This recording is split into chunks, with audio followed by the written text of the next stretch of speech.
And I was like, no, it's not. You can see it's not. That's not my channel. But they kept insisting, like, but your face is here. It must be yours. But it's not. It's not my video. It's just not.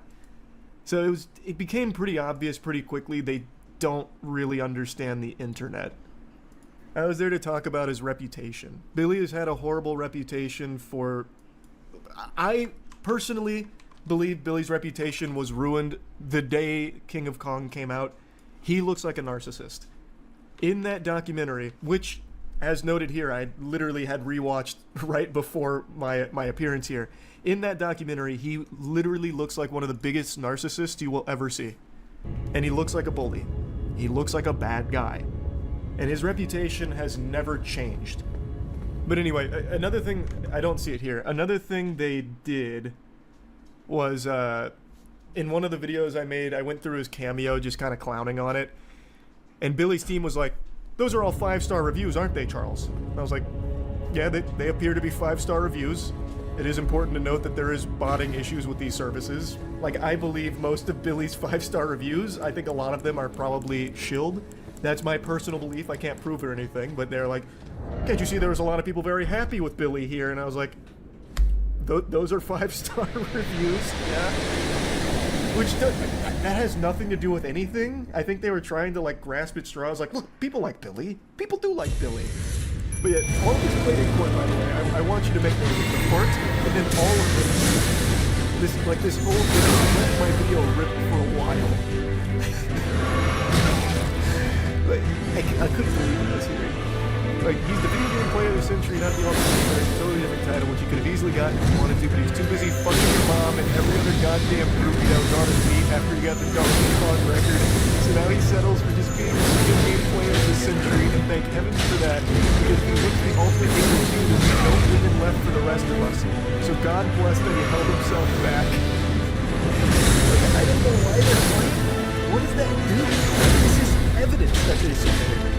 Overall, I really just don't understand what the actually was with playing those clips. It's clear I don't have respect for Billy. You don't need to respect him. The reason I don't have respect for Billy is for the reasons I mentioned. He is a bully. He is a bad guy. He is a narcissist. He is a cheater. He is a person of poor character and has had a horrible reputation for many, many years, all because of his own behavior and his own actions. I won't go much more in depth, again, just playing it safe here, because I don't want to talk about anything that's not, like, explicitly talked about in the public space there. So I'll refrain from going much more in depth here, but I just had to at least mention this because now that it's all out there with my fart as evidence in this case, how could I not talk about it a little bit? That is fucking crazy. So anyway, I'm wishing Carl and his team the absolute best here. It's still ongoing as of the moment. Sending my absolute best wishes their way, and yeah, it's really...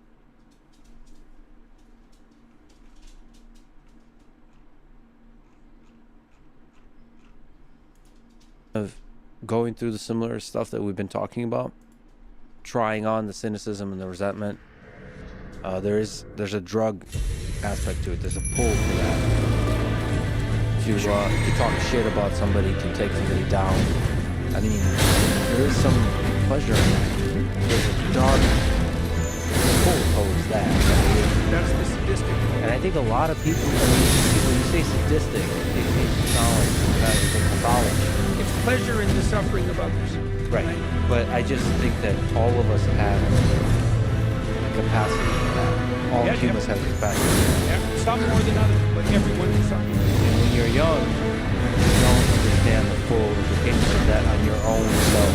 Yep. And so if you participate in taking other people down, that's going to have a cost on your own development. It's going to take you towards the risk, yes, underground, in the basement, and go along that slow. Which is why a lot of young people try it out. The reason is to get older and older, you realize it's cost less to do it. Because young people that, like, I would like to believe, hope that a large number of people are trying out the vision. No doubt.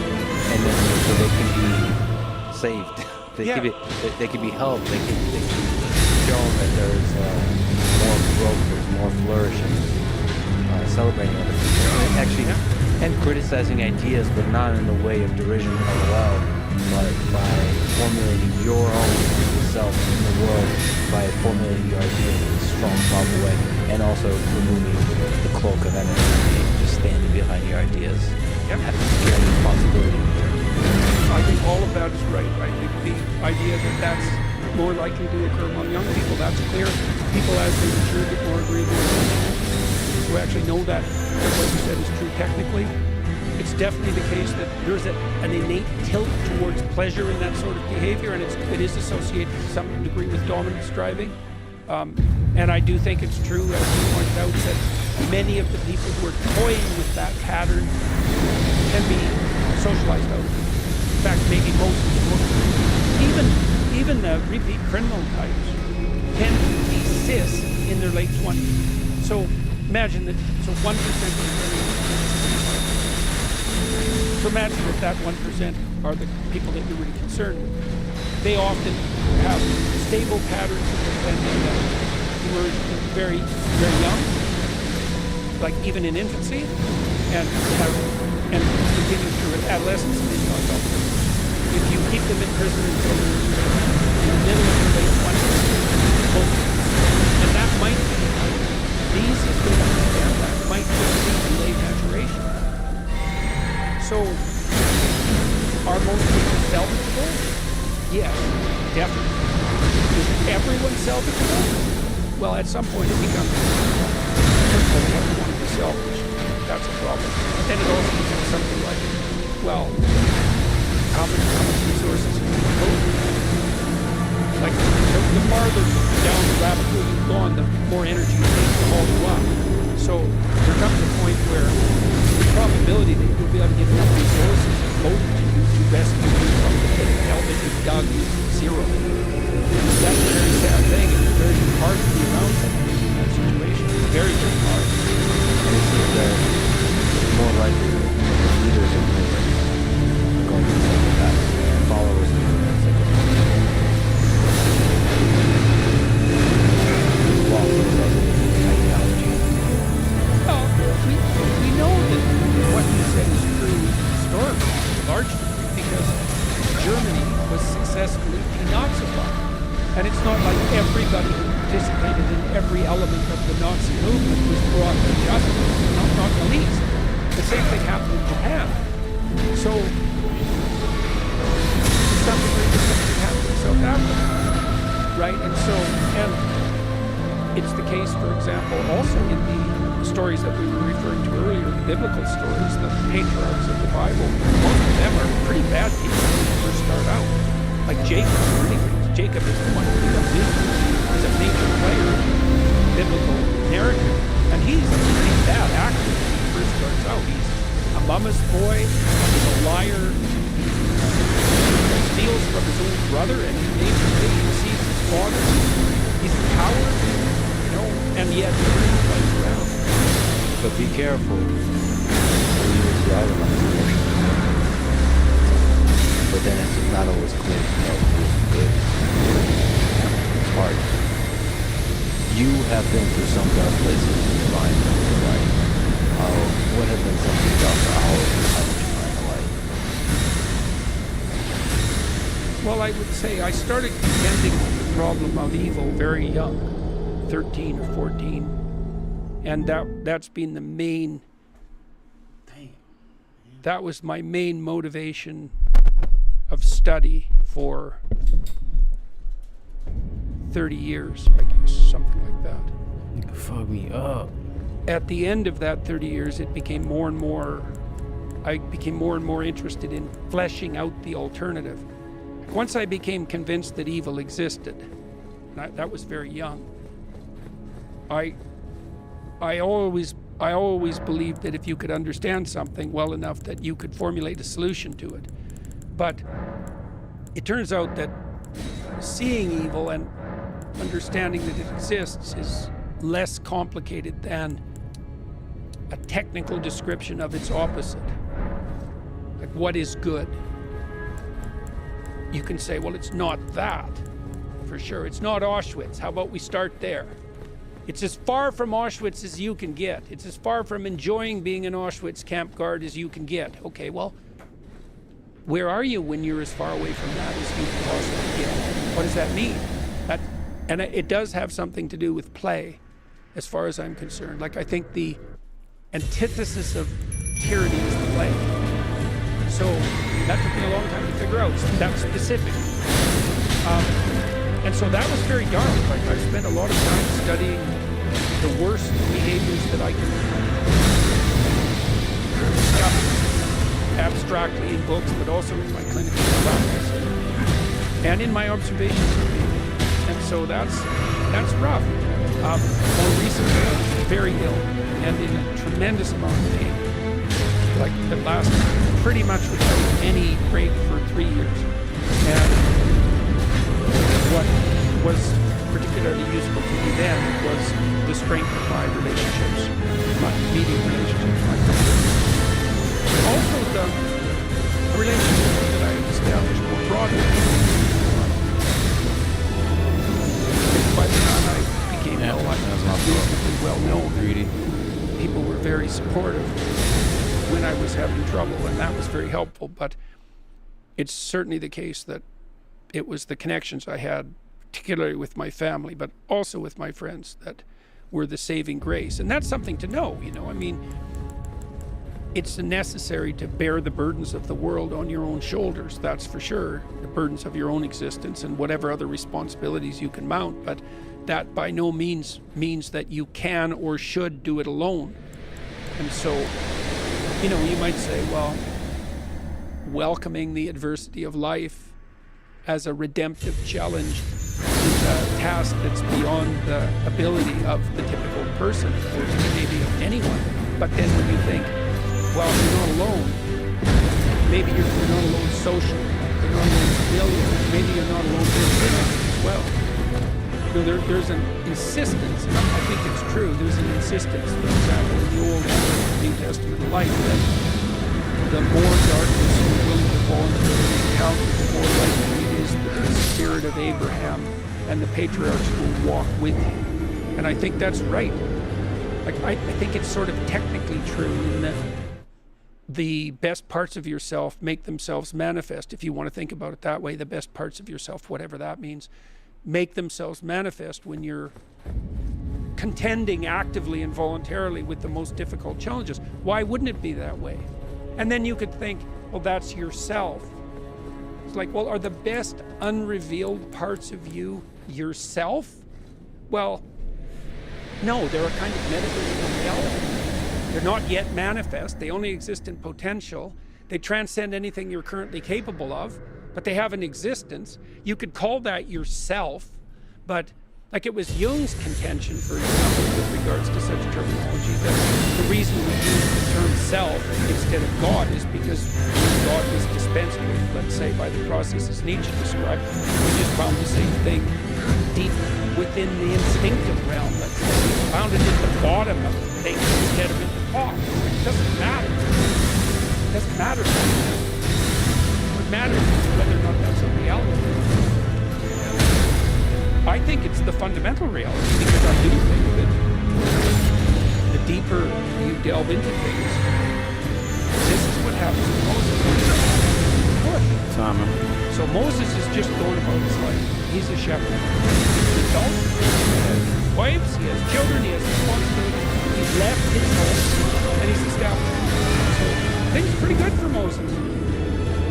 And then he's out by Mount Horeb in that story, but it's the central mountain of the world. It's the same mountain as Sinai, which is the place where heaven and earth touch. And he sees something that grabs his attention, right? That's the burning bush. And the bush is a tree, that's life, that's the tree of life. And the fact that it's on fire that's life exaggerated, because everything that's alive is on fire.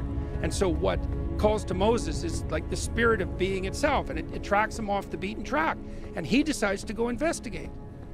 So Moses is everyone who goes off the beaten track to investigate. And so as he investigates, he delves more and more deeply until he starts to understand that he's now walking on sacred ground. So he takes off his shoes, and that's a symbolic reference of identity transformation. He's no longer walking the same path. He no longer has the same identity. He's in a state of flux. And that's when what happens is that he continues to interact with this calling. And Moses asks what it is that's being revealed. And God says, I'm the spirit of being itself. That's basically the answer. I am what I am. It's a more complex utterance than that. I am what I will be. I am what was becoming. It's all of that at the same time. It's the spirit of being that's speaking, the spirit of being and becoming. And it tells Moses that he now, because he's delved so deeply into something so compelling, his identity is transformed and he's become the leader who can speak truth and power. And so he allies himself with his brother Aaron, who's the political arm and who can communicate, and he goes back to from the tyrant. And that's an indication of that idea. Wrestle with life properly, that the spirit of being and becoming walks with you. It's like, that was that there. not be true? That was The contrary would be that there would be no growth in challenge. Well, that's, got me with a combo. you have to be infinitely nihilistic to believe that. It's obvious, but it's also just fascinating that hardship is the thing that is that ends up being the catalyst for delving deeply. It's hardship voluntarily undertaken.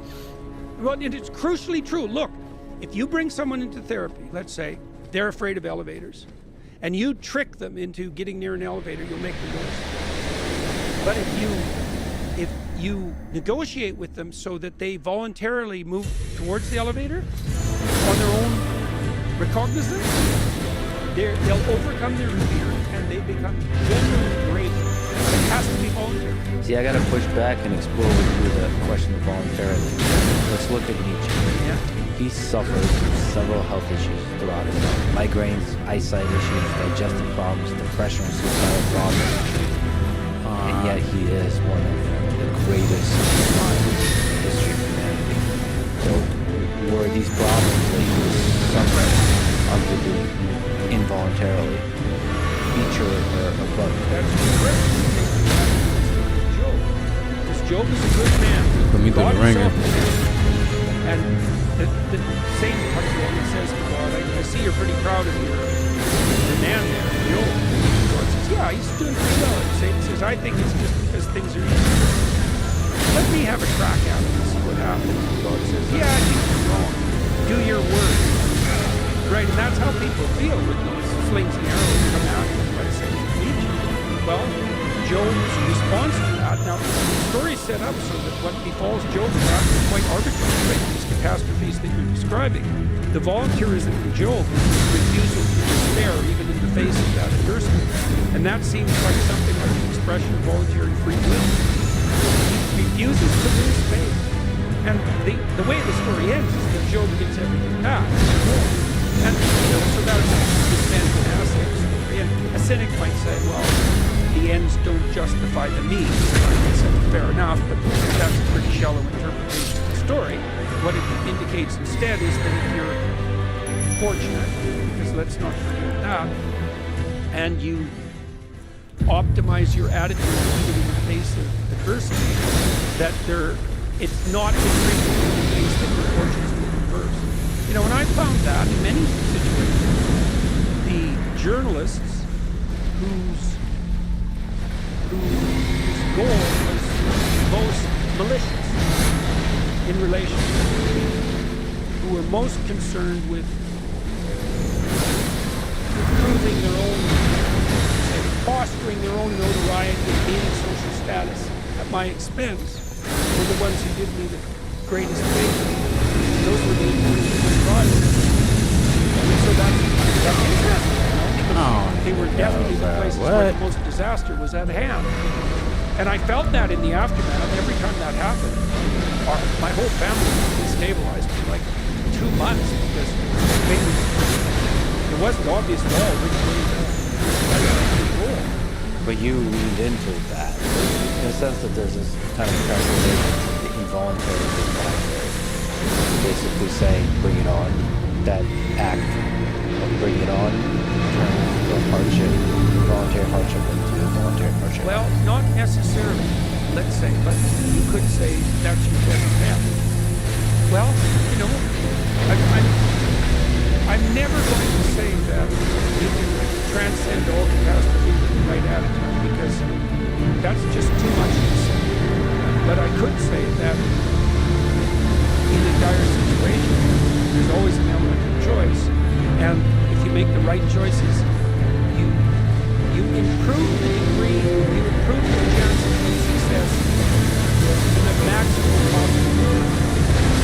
I just want to say that nothing else could be true. Viktor Frankl, Marcus Aurelius. Well, that's what the resurrection story is. Under the darkest imaginable circumstances, the fundamental finale is the victory. And that seems to be true. Do you have regrets when you look back at your life? Before that?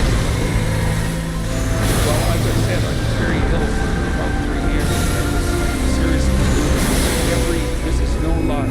Every single thing that any single time I've ever experienced in my entire life. So that was rough. Was the roughest the physical or the psychological? Pain. Just literal pain. Yeah. Yeah, I was walking like 10 to 12 miles a day. Rain or shine, winter, didn't matter. Not good. And it was worse than that, because as the day progressed, my pain levels would fall until by 10, 11 at night, when I was starting to get tired, I was approaching, what would you say? I was approaching something like an ordinary bad day. But as soon as I went to sleep, then the clock was reset and all the pain came back. And so it wasn't just that I was in pain, it was that sleep itself became an enemy. And that's really rough, man, because sleep is where you take refuge. You know, you're worn out, you're tired, and you go to sleep and you wake up and it's something approximating a new day. This was like Sisyphus on steroids. And it was very difficult to maintain hope in that, because I would do what I could. Like, there were times when it took me like an hour and a half in the morning to stand up. And so I'd do all that and more or less put myself back into something remotely resembling human by the end of the day. And then I knew perfectly well, exhausted, if I fell asleep, that I was going to be right at the bottom of the bloody hill again. And so after a couple of years of that, it was definitely the fact that I had a family that carried me through that. What did you learn about yourself and about the human mind from all of those days? Well, I think I learned more gratitude for the people I had around me. And I learned how fortunate I was to have that and how crucial that was. My wife learned something similar. She was diagnosed with a form of cancer that, as far as we know, killed every single person who ever had it except her. It's quite rare. And her experience was that what really gave her hope and played at least a role in saving her was the realization of the depth of love that her son in particular had for her. And that says nothing about her relationship with Michaela, her daughter. It just so happened that the revelation of her, that love, that the main family understood the value of her life in a way that she wouldn't have realized of her own accord. We're very, very, there's no difference between ourselves and love. And there might be no difference between ourselves and everyone, but we can at least realize that to begin with in the form of the people that we love. And I hope I'm better at that than I was. I think I'm better at it than I was. I'm a lot more grateful for just ordinary than I was. When I first recovered, I remember first started to recover, I was standing in this pharmacy waiting for a prescription in a little town, and they weren't being very efficient. I was standing in the aisle for 20 minutes and I thought, I'm not on fire. I can just stand here for like the rest of my life, just not being in pain, doing that.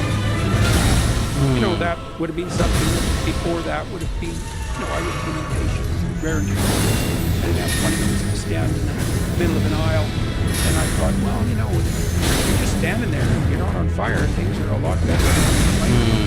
And I certainly, I know that. I think I remember it almost all the time. You gain a greater ability to The miracle of the mundane. Right? Yeah. Started off perfect. I think Nietzsche had that because he was very ill. And so I suspect he had it. You know, and he was regarded by the inhabitants of the village that he lived in near the end of his life as something approximating a saint. He apparently conducted himself very admirably despite all his suffering. You know, but that still, Yeah. there's this tension, as there is in much of Nietzsche's work, between the miracle of the mundane, appreciating the miracle of the mundane versus fearing the tyranny of the mediocre. It's more the mediocre and resentful. Yes, but that's you giving him a pass or seeing the good. Well, fair enough, you know. There's a kind of, I mean, the tyranny of the mediocre. I always hated this idea that some people are better about it. I understand it, but it's a dangerous idea. This is why I like the story of Cain and Abel. I would say. Because Cain is mediocre. That's because it's not something intrinsic to him. And I actually think that's the right formulation. Because, I have people in my clinical practice who were lost in many dimensions from the perspective of comparison. One woman I remember, man, she had a lot to contend with. She was not educated. She was not intelligent. She had a brutal family, like terrible history of psychiatric hospitalization. And when I met her at a hospital, she was an outpatient from the psychiatric ward, and she had been in there with people that she thought were worse off than her, and they were. And that was a long way down. That was like Dante's Inferno level down. It was a long-term psychiatric inpatient ward. Some of the people had been there for 30 years. It made One Flew Over the Cuckoo's Nest look like a romantic comedy. And she had come back to see if she could take a walk, and was trying to find out how to get permission to do it. Bullshit right now. And so, you know, better than other people. Some people are more intelligent, some people are more beautiful, some people are more athletic. Maybe it's possible for everyone at all levels of attainment to strive towards the good. And maybe those talents that are given to people unfairly don't privilege them in relationship to their moral conduct. And I think that's true. Like, there's no evidence, for example, that there's any correlation whatsoever between intelligence and morality. You're not better because you're smart. And what that also implies is that smart you can be a lot better at doing work.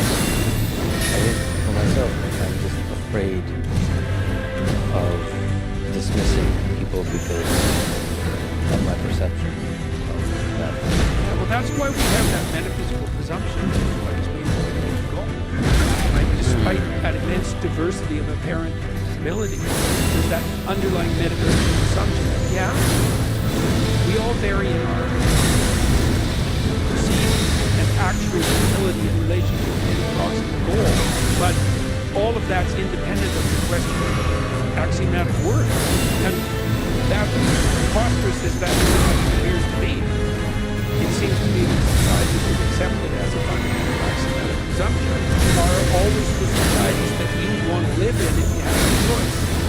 And that, to me, is an existing proof for the presumption.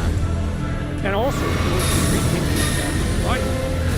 Every encounter you have, you make the assumption that it's an assumption of radical equality of worth despite individual variants. I'm not something like staggered that. yet. And your interactions go way better. And everyone wants to do that. Look, here's the developmental sequence for you. Naive,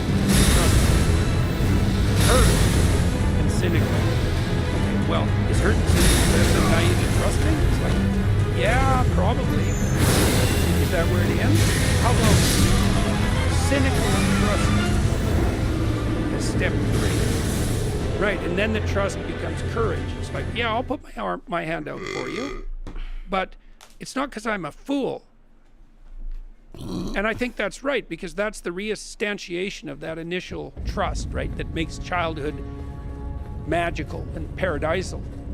But it's the admixture of that with wisdom. It's like, yeah, you know, we could walk together uphill, but that doesn't mean, and I'll presume that that's your aim.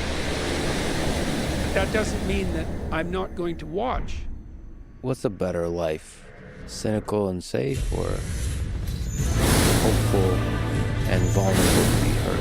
Oh, you can't dispense with vulnerable to be hurt. That's the other conversation. That's like, you're going to stake your life on something. You could stake your life on security. It's not going to help. You don't have that option. So what do you do when you're betrayed? Ultimately, based on what you do. Grieve and look elsewhere. Do what you can to forgive, and not least so lighten your own burden. Maybe do what you can to help the person that betrayed you. And if that all proves impossible, then wash your hands of it and move on to the next adventure. Do it again. Yeah? Boy, this life is something else.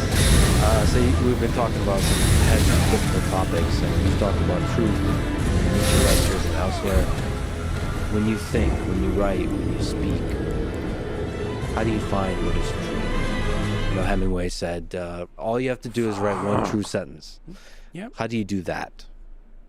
Well, I would say first that you practice that. It's like that question is something, and Hemingway knew this, at least to some degree, and he certainly wrote about it, is that you have to orient your life upward What if I call as him in completely just as as you like, can, because otherwise you can't distinguish between just, truth and falsehood. you know, It has to be a practice. get in there and do And for something. me, I started to get serious about that practice when I realized that it was individual, it was the immorality of the individual, the resentful, craven, deceitful immorality of the individual that led to the terrible atrocities that humans engage in that make us doubt even our own worth. I'm completely convinced of that the fundamental root cause of evil, let's say, wasn't economic or sociological, that it was spiritual, psychological. And that if that was the case, that an existential responsibility to aim upward and to tell the truth. And that everything depends on it. And I became convinced. And so then, look, you set your path with your orientation. That's how your perception is. You have a goal, a pathway, and you focus on it to see it. The world You call him in, divides but itself into obstacles and things that move you forward. gotta make sure he don't And get so the touched. pathway that's in front of you depends on your aim. The things you perceive are concretizations of your aim. If your aim is untrue, then you won't be able to tell the difference between truth and falsehood. And you might say, well, how do you know your aim is true? It's like, well, you course correct continually, and you can aim towards the ultimate. Are you ever sure that your aim is the right direction? You become increasingly accurate in your apprehension. Is it like part of the process to cross the line, to go outside the Overton window, to dip a toe outside the Overton window for a bit? Of course, that's what you do in part of play. I was at every single comedian was like completely reprehensible. All they were doing was saying things that you can't say. Well, what was in play? What I'm trying to do, I'm on the edge. I have a question I'm trying to address, and I'm trying to figure out. I don't know where the conversation is going. Truly, like it's an exploration, and I think the reason that the audience responds is because they can feel that it's a high wire out, and I couldn't fail. You know, my lectures have degrees of success. Sometimes I can feel fortunate.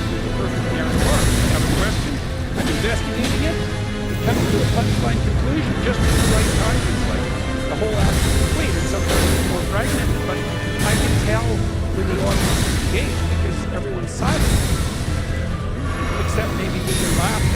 You kind of sense that you're arguing with yourself in the lecture, and it's beautiful. It's really beautiful and powerful. A lot of people are just the same as conversations, what you're saying, constructive, what you're saying. But I do think that when you're doing the same on the internet, Damn, you man, get punished for the deviation, you get punished for the exploration, especially when that explores outside the Overton window. Look, if you're going to play hard in a conversation to explore, you're going to say things that are edgy, right? That are going to cause trouble, and that might be wrong. And that's another reason why free speech protection is so important. You actually have to protect the right, let's say in the optimal circumstance, you have to protect the right of well-meaning people to be wrong. Now, you probably have to go beyond that to truly protect it. You have to even protect the right of people who aren't meaning well to be wrong. You know, and we also need that because we're not always well-meaning. But I don't, you know, the alternative to that protection would be the insistence that people only say what was 100% right all the time. I'm also, I guess this is a call to our fellow humans not to reduce a person to a particular statement, which is what the internet tends to want to do. Especially if it's the worst thing they ever said. Yeah. Yeah, because anyone judged by that standard is doomed unless they're son. But it also just makes you not want to play. Yeah. Not want to take sort of radical thought experiments and carry out. Yeah, well, that's right. The definition. Yes. But in this case, an emergent one. Yeah. The psychopaths roaming the landscape. Well, that might be the general pattern of totalitarianism. Well, totalitarianism is usually one psychopath, not multiple. Yeah, but everyone else is complicit, at least in one side. Does the study of the pathology of psychopaths online? Yes. Definitely. They will consider most of that?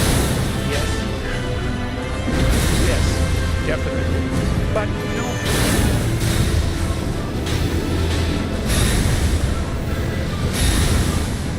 probably I experienced most of that on camera. But that's also where I from my guests. That's also where I get the sense of the zeitgeist, which is necessary. For example, it's necessary for me to make my lectures on point number 8 to get a sampling of the current moment. You have to be at the moment in many ways to function at a high level. There's a price to be paid for that because you're I think calling him an early is exposed just to everything in a sense, and you can waste also of oversample energy. the darkness. yeah, definitely. And it can make you more and more cynical. Yeah, well, It's a danger, right? Yeah. Well, luckily just for get me, 'em down. you know, I have many things that counterbalance Knock 'em down. that. The familial relationships we talked about, the friendships, and then also all of the public They ain't things I calling, do are man. positive. The lecture tours, for example, which I'm on a lot, they're basically 100% positive. So I'm very well buttressed against That's great to darker hear. elements. The fan in the arena watching the gladiators fight, your mind is too important to be lost. The battles would be a business. Well, you have a moral obligation too to maintain a positive orientation. It's a moral obligation.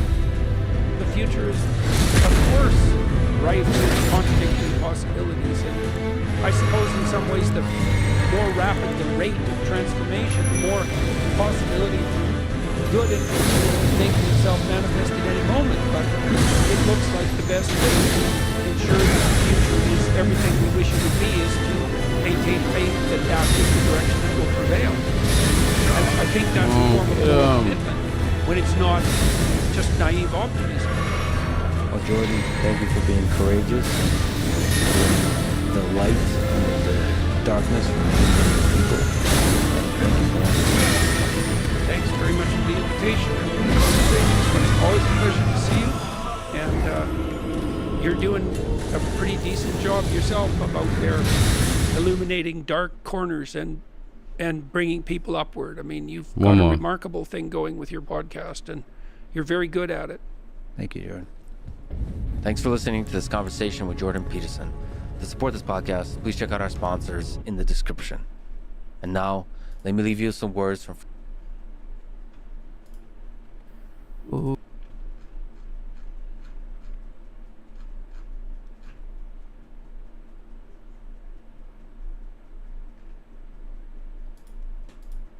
I just went on my third paranormal investigation trying to prove ghosts are real, even though I don't have an iota of faith in them. I just desperately want irrefutable proof of anything even remotely paranormal or unexplained. So, for the last 6 months, I've been doing ghost hunts and investigations using all of the top-of-the-line ghost hunting equipment. I've studied up on all of the proper techniques. I've done the proper techniques. I've broken every rule of the book, trying to elicit any kind of demonic, ghostly, any kind at all, anything spiritual, just to see if I can finally have some kind of experience and prove that this stuff is real. I'm like talking with fairy godparents, except I don't. I'm trying actively to prove it, yet I just think it's a load of baloney. So, we went on a ghost hunt last week to a haunted Masonic temple. I'm talking Freemasons here. One of the biggest, mysterious organizations with tons of conspiracies surrounding it. We actually got permission to go to one of their temples, which has numerous reports of paranormal shit out in the wild too, in order to find some paranormal proof. And this is to any ghosts or spirits that might be watching this video. I'm not trying to hunt you. I'm not coming in there with the vacuum like fucking Luigi. I just want to know you're out there. Move a chair, throw a Bruh, plate, why does he always hit me with one of them? Jesus Christ. I'm not here to try and, perform an exorcism or anything. I just want to know that you're there. Why are you so fucking shy? And anyway, the full ghost hunt is up on the other channel right now if you want to watch the whole investigation in its entirety. I'll put a link to it in the description so you can check that out. I'll show you some clips here with some of the bigger moments of the investigation, I suppose, and then I'm going to give you some thoughts on a couple of things, especially Ouija theories. What is going on? They used to live in it till they died. Yep. And they still live in it as ghosts. Yeah. At least they would have to. Anna? Annie? You can't see it! Oh, yeah, you can. It's like a ghost story. This is JP. John. Yeah, Annie and John. Annie and John. If you look in this is taken in 1402. Yeah. No, well. Nice picture of the house. Look right there. Oh! Yeah, back up a little bit.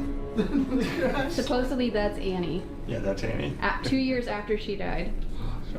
This is when this picture was taken.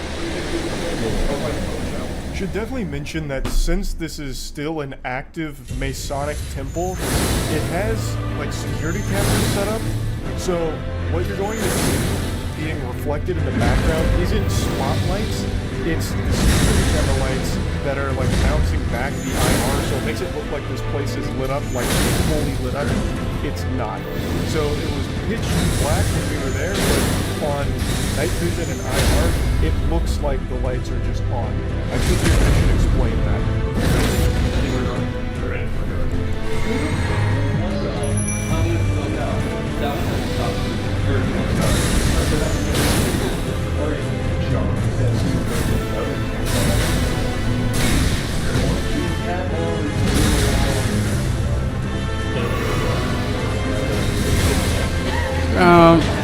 Hit me on bullshit.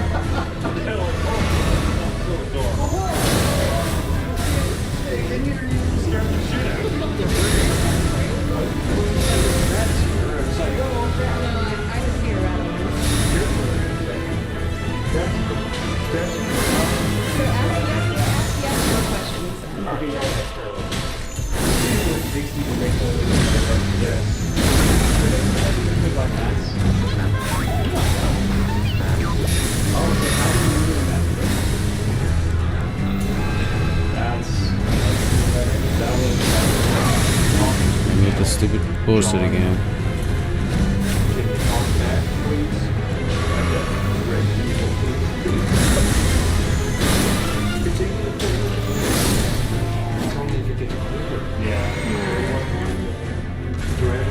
Starting off okay, I guess. Yeah, they want to welcome us into the parlor, I bet. Walk over. to just come walk over here? That's so cool. How long is it? Yeah, now this one or the doll gets. Wait. Maybe we're like he can't get past us. We don't know if he's a fourth Legion. Yeah, here we'll make a opening for you. I think that might have been a thank you. What did you just do? R2? Oh, he's moving again. All right. Thank you for touching the cat ball. Here's what I'm If gonna you're say. actually here, come touch this one that I'm pointing to. Based on the last house, we never had a cat ball go off. That is there. true. Yeah. We did That is the first, well, second now. Edgar, invite him into your body as a vessel. My body is ready. What did I say? I meant it? I meant it. That gave me chills. I didn't think this worked, did it? Okay, I'm tired of that trick now. Can you please come over here and touch this cat ball? Or say something to us again. I tried coaching the spirit around, giving it some instructions to follow, but it really was feeling a bit rebellious and wanted to disobey those orders. So as the coach, I decided to pinch the spirit. It stopped responding. Now, I'm sure you've seen these little doohickeys in every haunted video that's ever been posted on YouTube. Cat balls, they're these tiny little things, they're pretty sensitive, and they only light up if there's movement right next to it or if it's touched. And they are pretty sensitive, like you have to be putting on quite a ruckus near it in order to make it go off, or you have to be real close to it or touch it. But in this case, I don't think anything inexplicable was afoot. I don't believe there was a spirit fiddling with the cat balls in the shadow realm or the upside down or anything. Now, when I asked, can you come touch this one as a follow-up, if that had gone off, then I'd be much more inclined to believe like, oh, there's something fishy afoot. But that never happened. It was never repeatable. Occasionally a cat ball would go off at random, and if there was any attempt at a follow-up, radio silence. Why would that be the case? If this spirit wants us to know that it's here by lighting up this cat ball, why wouldn't it just step one more step forward to touch the other cat ball? Why would it just cross its arms and pout and be like, no, I've done enough today? That doesn't make sense. So my best guess, because I don't know the layout of the house, is the air unit. It has an air unit, and it kicked on quite a few times. And the cat balls only lit up in that location. That like little bit into the parlor and on that little piece of that rug, both within like a foot of each other. So my guess would be that the vibrations from the air unit kicking on would have triggered them. I would love if that was somehow concrete proof, you know, just throw reasoning out the window like, oh, the cat ball turned into a little rave there for 3 seconds. Clearly there's spirits here. But I want something actually significant, and for me, that just wasn't it. And it also wasn't for anyone on the investigation here either. If it was like repeatable, like do that again, and it did it again, or come over here and do this, and it did it, that would be pretty strong evidence, especially if the cat balls were more spread out as opposed to the ones lighting up being very, very close to each other. But that wasn't the case here.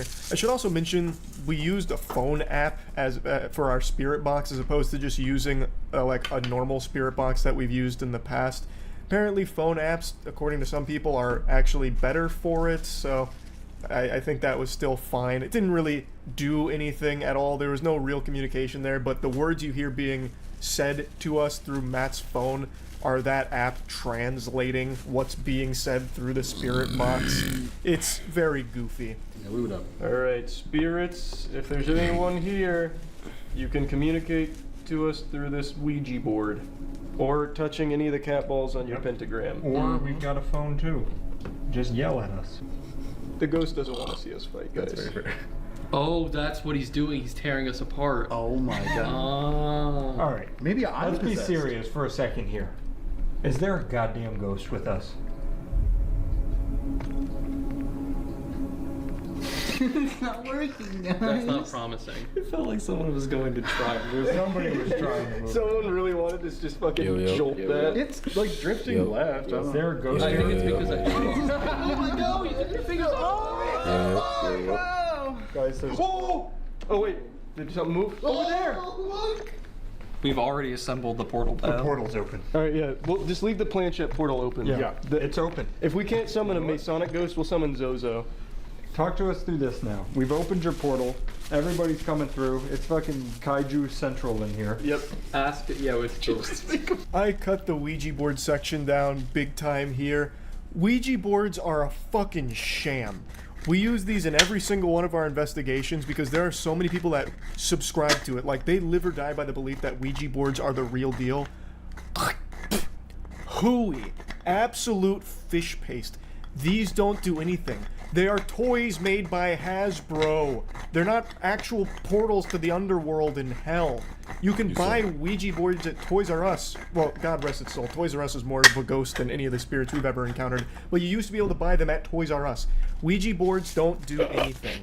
Now, I know a lot of people take big issue when I say that, but it's just the truth. When a group of people get together and do a Ouija board and it starts to move, and everyone swears they're not doing it, they could very well be telling the truth. I'm not saying it's always someone just, you know, fucking with everyone else. There is something called the ideomotor effect, where you will subconsciously make a movement, like a muscle response, in response to a question. So, if you and your friends really believe in the paranormal here, and someone asks, is there a spirit amongst us? One or multiple members of the people with their fingers on the planchette may have that ideomotor response, and subconsciously start moving it to an answer. That's just like the actual explanation for how it works. But when you have people that are completely skeptical of all of it, and they all put their finger on the planchette, and everyone's like, it's all square, no one's going to be like pushing it around to fool with everyone, nothing happens, because it's not real. Now, I mentioned Zozo at the end there. That's something that always has people go, oh, when you leave the planchette on the board, because they say you're keeping the portal open. And there is a demon of the Ouija board called Zozo who will possess you and all kinds of shit. Again, load of barnacles. That doesn't happen. We decided to just keep the Ouija board and the planchette on it for the entire time we were there. From that point forward, nothing. No Zozo, nothing on the Ouija board, nothing in general. Now this upstairs room though, which you're catching a glimpse of here, you can see it in its entirety in the full video on the other channel. This is where the Freemasons actually have their meetings, so this room is horrifying. This room is actually spooky. And a weird thing about this room is our night vision and our infrared didn't work. We went from the hallway, which had a security camera, so it looks like the lights are on, unfortunately, but we went from the hallway, we would go into this room, and then it's pure darkness. I don't know why, none of us understood why, but the IR and the night vision did not work in just that room. Which is why you see like 2 flashlights set up in the background aiming straight up, because otherwise you wouldn't be able to see anything for the footage. So in those shots, there is actually light there because of that. Don't know why, don't think it's anything paranormal. I think whatever the Freemasons are doing up there, they've got some kind of like low-grade EMP device just in there or some shit that takes down IR and all of that. I don't know, but I just wanted to explain that. That is a very weird room for sure. Now, after many other failed attempts, there was a moment where Chelsea said that she felt something grab her calf. Chelsea is someone who does believe in the paranormal, and there's nothing I can really say or talk about in regards to that. That's something she believes she felt. We didn't see anything, but I did want to mention that. It's in the full video. What I want to show is when I went on my solo mission, where, per usual, I just went to the most haunted spot in the facility by myself, giving the spirits the optimal chance to just have a heart-to-heart with me. A conversation, you know? Just kick back, shoot the shit. So, I'll show you how that went. No energy. How do we fix that? How do we improve your energy? Survive and your team can redeploy. Like with Eliminate calories? targets to bring them back Cards? faster. We got a card range? All right, No dice, we huh? got you started. You finished the job. Alright, maybe nobody in this room. I'm going to leave this room now. This is your last.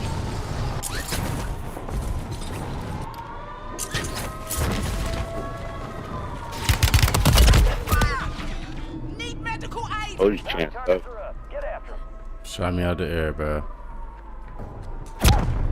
Use the revive.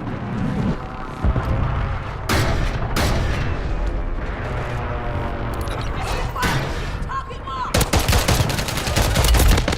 Oh, what the fuck going on? Piss out of me.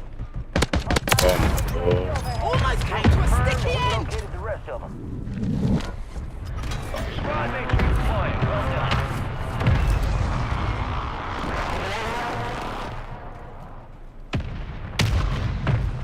No hit, crack somebody. I don't know what the fuck they want. Enemies are dropping into the area. Watch them, guys. You got reinforcements inbound. Below me. Target down. Third. Marking the rest of them. I'm gonna land low. I'm gonna land right here.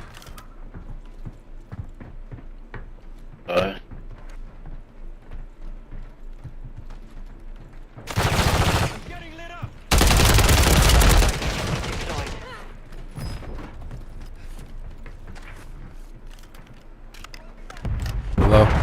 Below.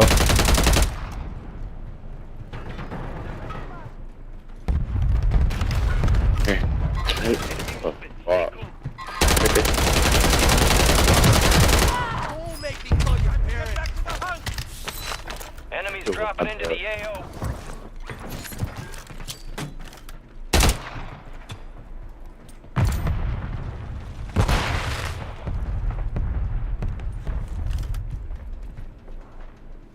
Jumped off.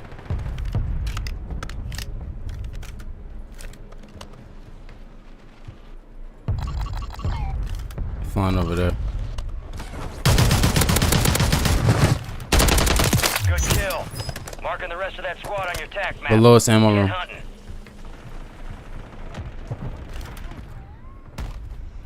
Bye.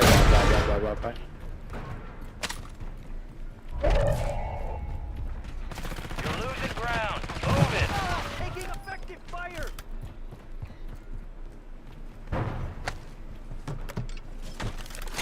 He's high.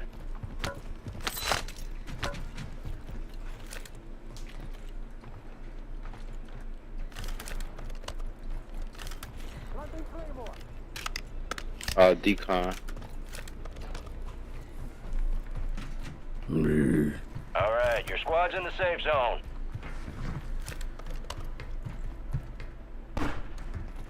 Stop. Enemy movement.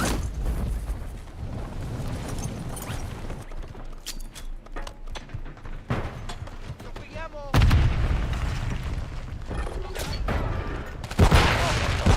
Bounty contact. Bullet. Confirmed. We located They're the right the rest same of them. spot. No longer. So your squad's Get the fuck out of here. Cap. I seen that.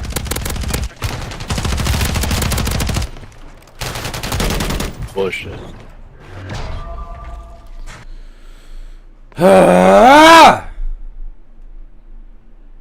Every time I play this game, bro, this shit just make me mad. I was not mad. I was not mad 20 minutes ago.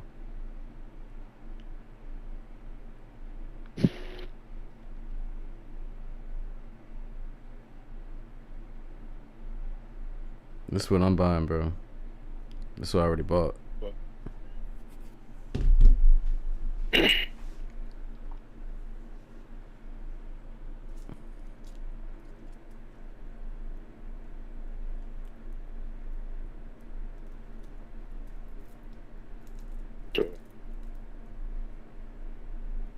I like the Hall effects. And bro.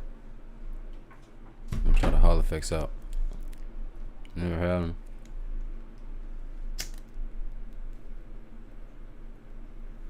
It's cheap. Cheap as a bitch, bro. $40.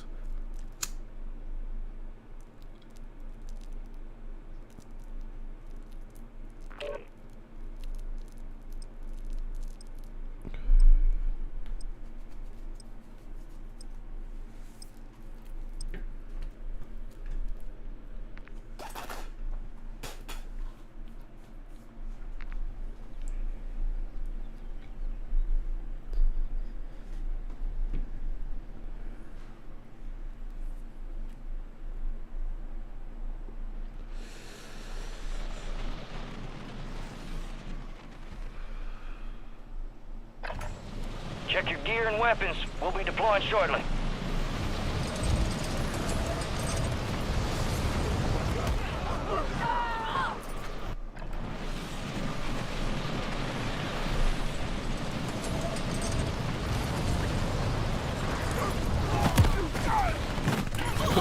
Enemy soldier incoming.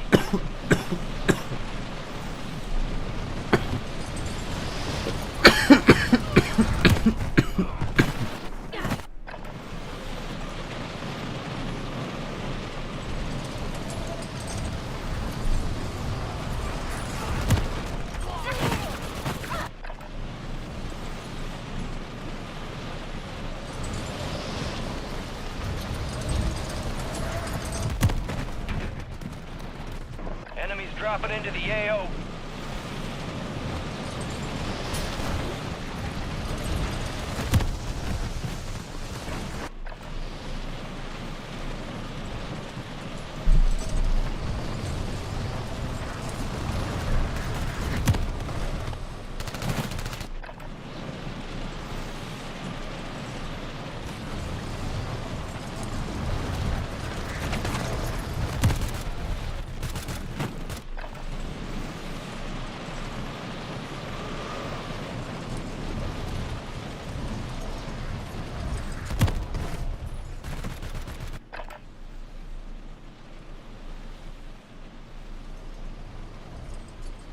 All stations, this is Shadow 01. Deployment to the war zone has been authorized.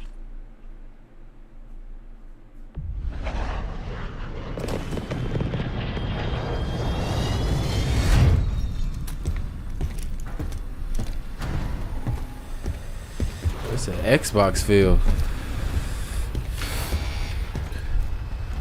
I've been playing on the PS4 jumps in a minute. For a minute. Resurgence. Oh, PS4 Stay alive control? to keep your squad in the fight. Yeah, what I'm looking at now is an Xbox layout. Set a drop point With the for your analog squad on the zone. left, on the top. I like those anyway. This PS4 controller too small, bro. Enemies are dropping into the area. One, he had a gun.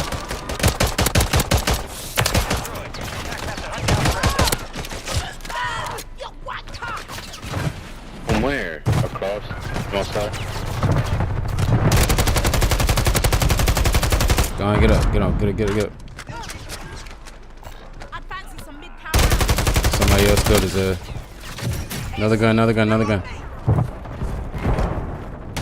Your squad mates back on station. Get right. Up here with us. Hurt? A little bit. I don't know where he went.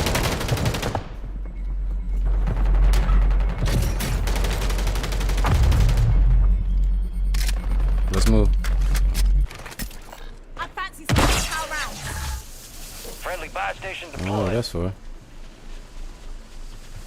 Right in front Right of there me. over there. Down.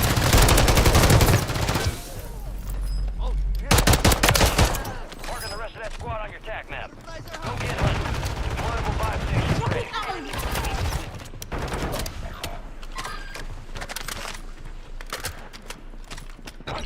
Strike near your location.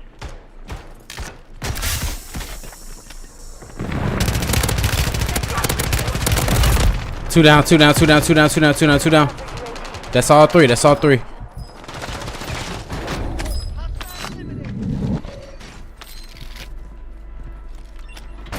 AMR9 been holding it down a couple times, bro. I swear.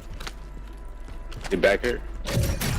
Nah, I mean the I AMR9. should That shit would've. carrying. And I hit my inhaler, bro. I was gassed up. I threw some shit down. Hostile counter UAV overhead. Seeing a swarm of spy drones down there. Clean them up.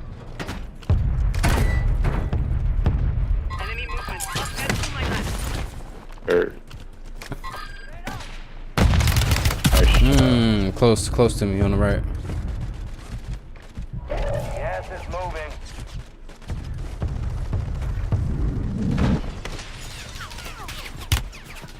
somebody's right here. Movement. Stay cool. Oh, you're right. They're pulling back Yeah, I got this fucking guy right here. down the road. Be honest, be honest.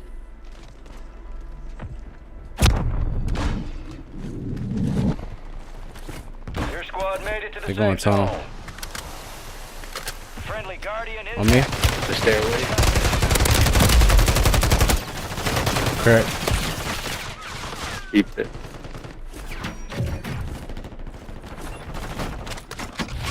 Broken. Next line. Broken. You jump. We got one low, we got one low. Coming up the third.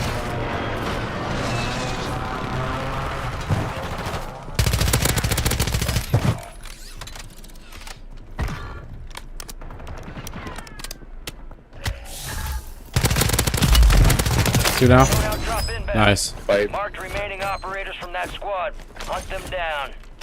That's what I'm talking about. Getting some good lobbies right now.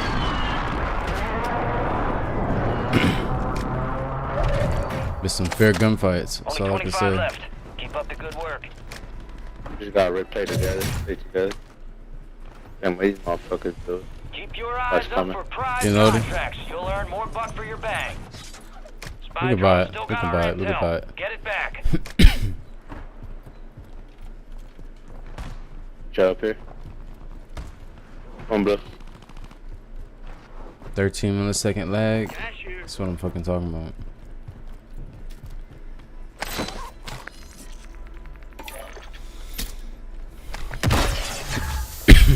Loadout drop headed your way.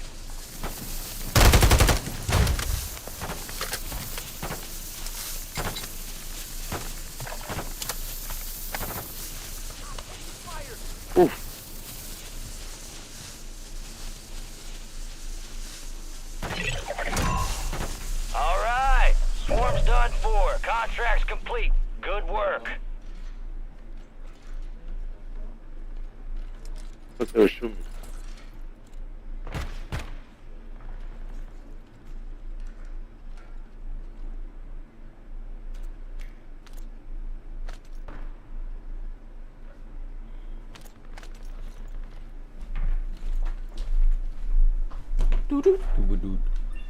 Requesting recon flyover.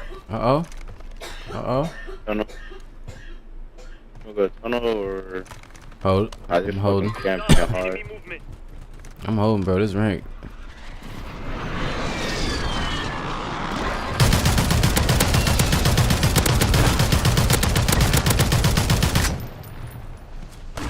Gas is closing in. Never mind. Good kill. Marking the rest of that squad on your tac map. Short, Get short. hunting. Watch your left. Watch your left, Blue. Enemy movement. Stay calm. Yeah, in his fucking control.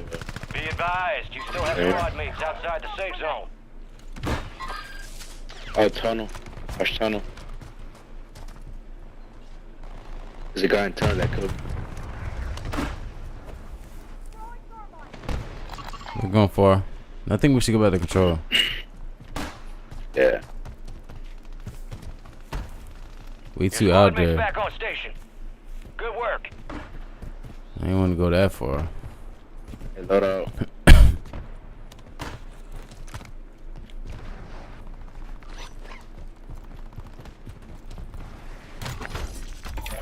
Enemy marked.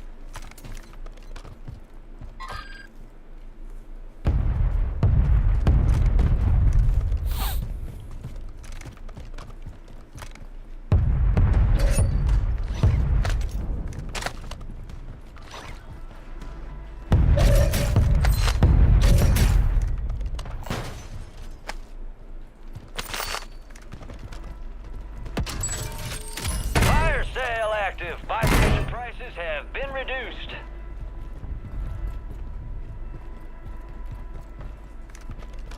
Gas mask here.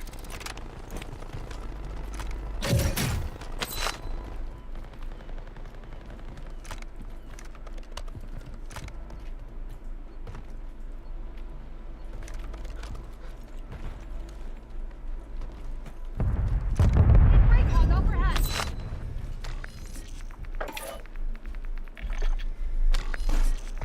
Y'all need money? Resurgence is about to end. Make it count. Hostile located. Get this up. Agent. Get thirsty.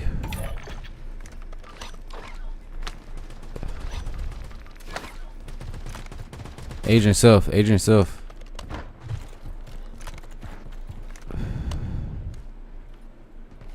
Cause you go down, that's it. Gas is inbound. Window. Heads up. Enemy movement.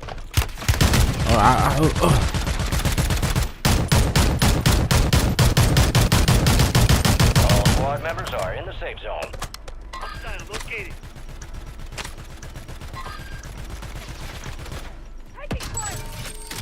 Fire sale's over. Adjusting prices. Rush top prison. Bro. What do they shoot me with like that?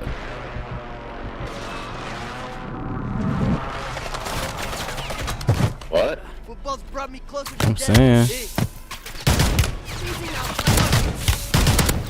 Hurt. Moving to my mark. Insurgents has been deactivated. This is the end game. Yeah, she was not good enough from that. Supply crates are restocked. Advise you load up now. A couple contracts out there have increased payouts. Get to them first to cash out.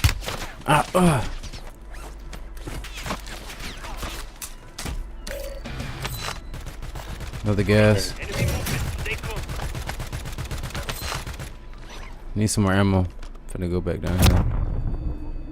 We need to go after that.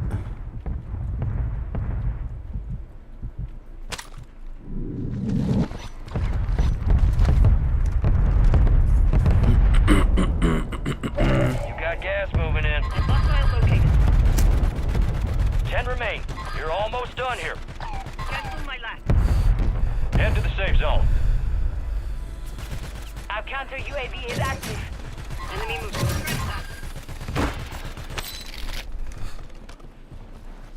Gonna try to hit that bar. Enemy mark.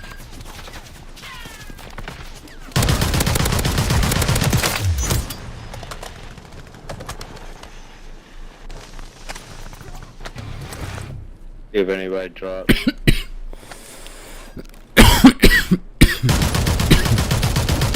He's in that window, in the window. Enemy buy station incoming.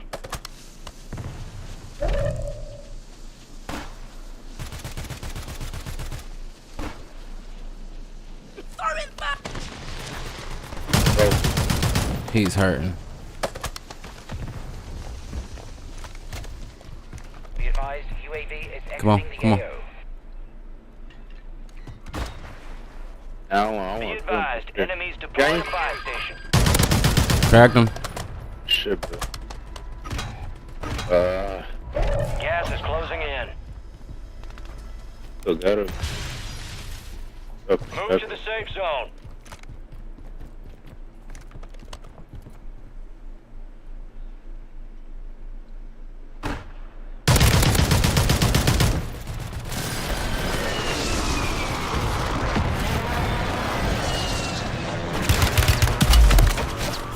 Shoot through the wall, bruh.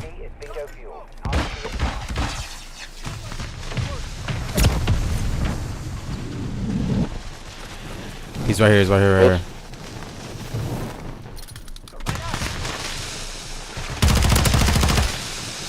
Broken. Good boy in the room. Peep it.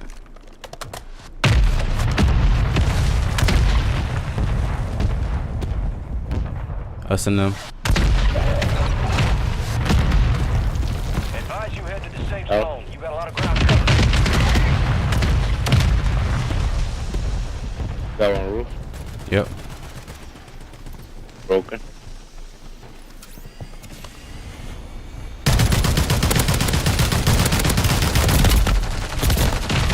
Damn, bro, got one. They all up there. There you go. 2 down. 1 up only. And the other third.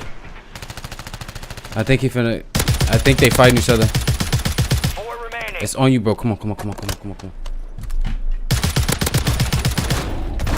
3v1. 2, 1-on-1. 1-on-1, 1 up right.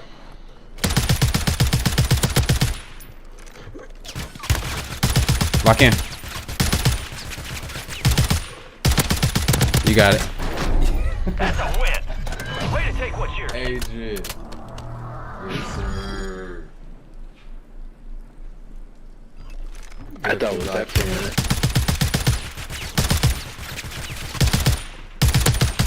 I'm glad you stayed there, bro. My dumbass would have ran over there.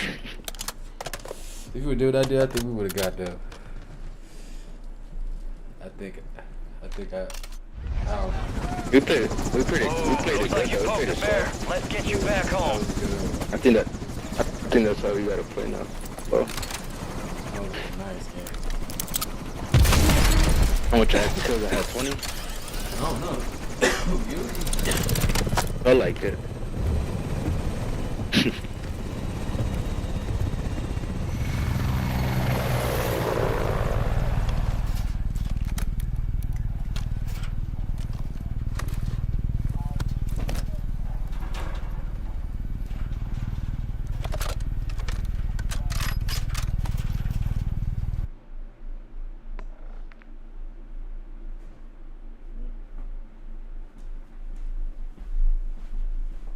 Halfway.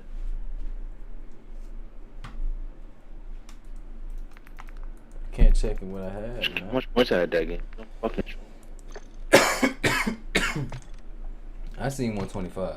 That's bullshit. Yeah, it's not showing me either. I seen 125 on mine though. Before it ended. I'm at diamond, bro. I'm gonna go to diamond 2. It's gonna get worse and worse and worse. Shit.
We're headed to the war zone. Get geared up and stand by.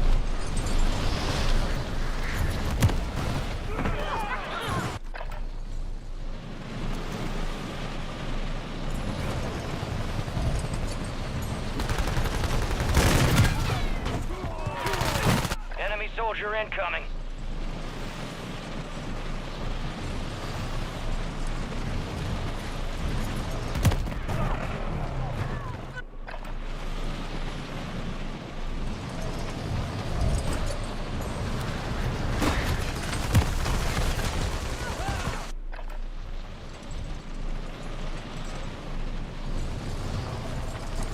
Bonnie wants to know all Bruce James. Bonnie James. You know who Bonnie James is?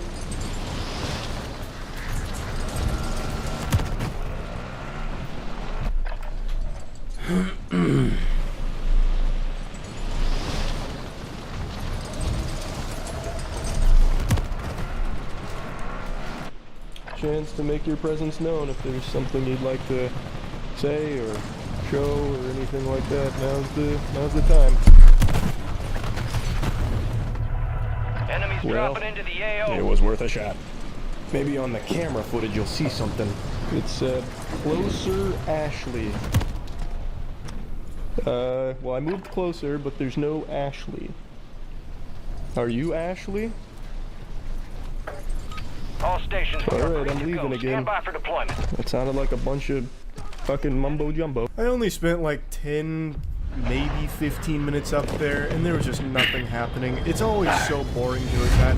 At least when you're doing the investigation with friends, it's like silly and fun. Doing it alone, just in a pitch black room like that, nothing happens. So you're just sitting there talking to yourself like the world's worst podcast. So that was 10 to 15 minutes condensed down to like 3 minutes for the video. Occasionally the spirit box would speak, but it was always just nonsense. The closest thing that even was applicable to this scenario was when I was walking away, it said closer, which is why I came back and read closer, Ashley. But it's all just nothing. Nothing happened, and nothing has ever happened during like a solo mission or anything, even kicking everybody else out. Like, I once again came up empty-handed here at a fucking Masonic temple for paranormal activity. So I think maybe going forward, the key might be... Right. Enemy precision airstrike. Find cover.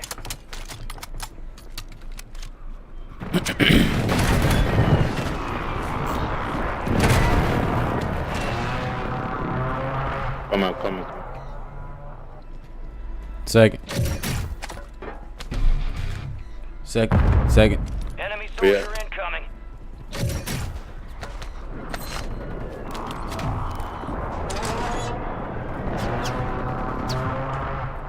Enemies deployed a counter UAV.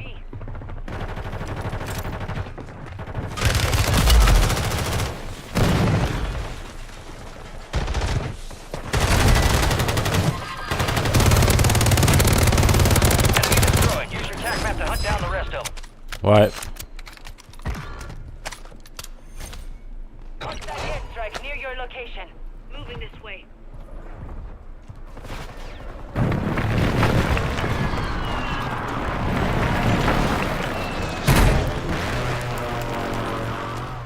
First floor is hot. Hostile located.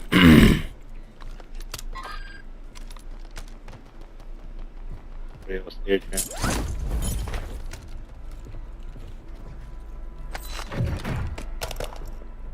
Need a fucking...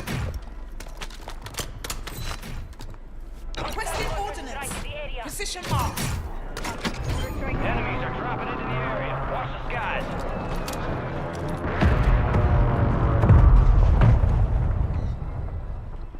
Be marked. Broken.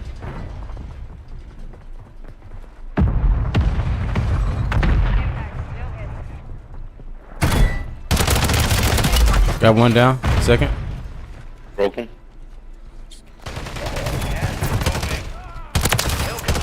Just Up top. Probably roof. Yep. About to make a swarm flash. Nice.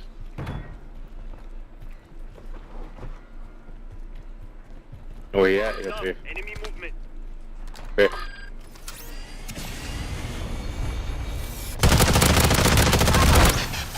For sure. Tell me where they You didn't think about that, huh? Oh, Your squad made it to the safe zone. I ain't have one. Good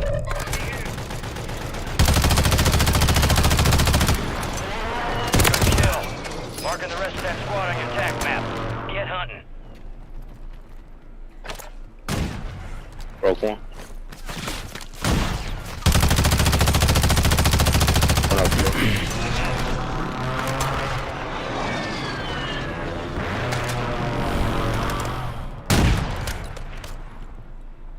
Still right here. Wait, my bad. Huh? Mark the target.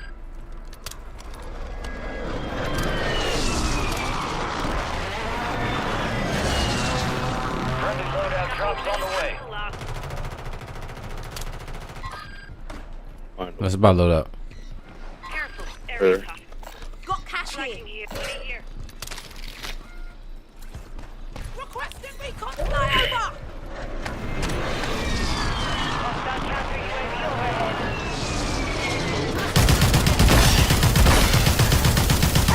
We got a loadout drop inbound. Oh, you saw those people, bro?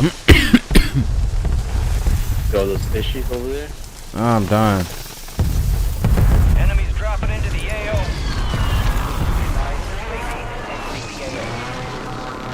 You made the top 25. Well done.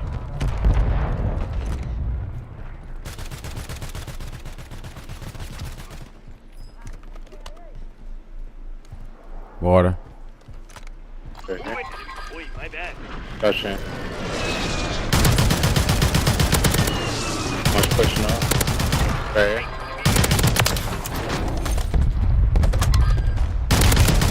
Crack. One tap. Literally one tap. If I took one bullet, I probably would have killed him.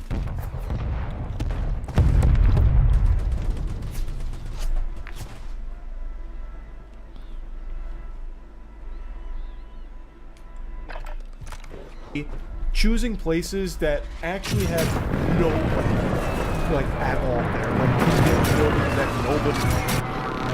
Down one squad mate. We'll get you redeployed faster.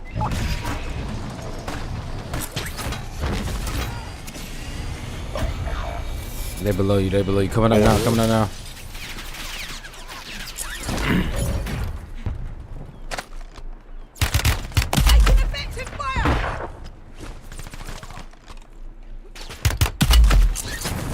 Gotta go. Oh, can't go nowhere. They're coming from tunnel.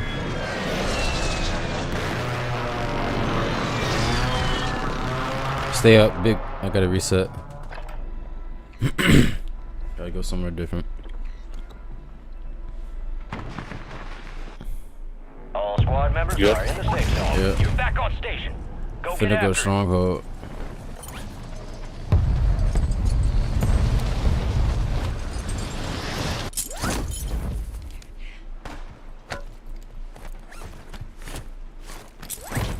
Can you make it back? Oh, here. Whoever. Enemy soldier incoming.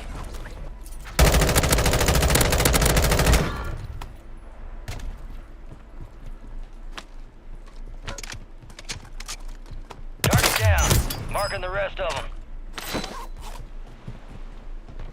Bunch of money. Fuck out of here. Chance, where you? All over there. Stronghold. Nobody motherfuckers over here. You wanna come back? Yeah. Another team pulling up on.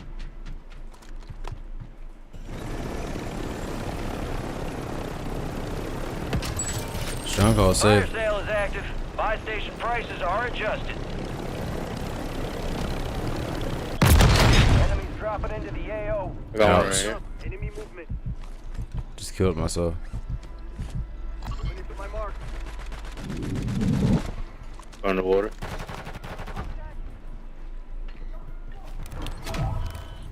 Where you at? Got him.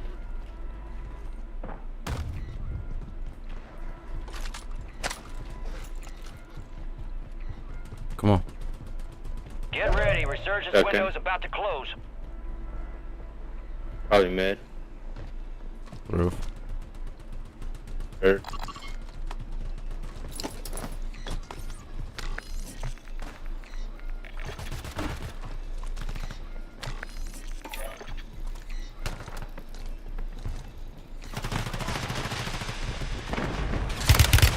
Burned one.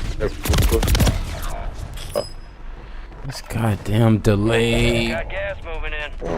Why have that in a game?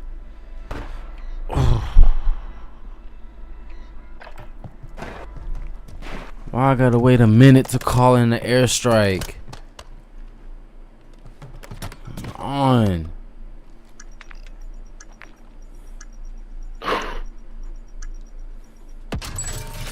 Fire sale's done. Prices are back to normal. Time for vengeance. You're redeploying.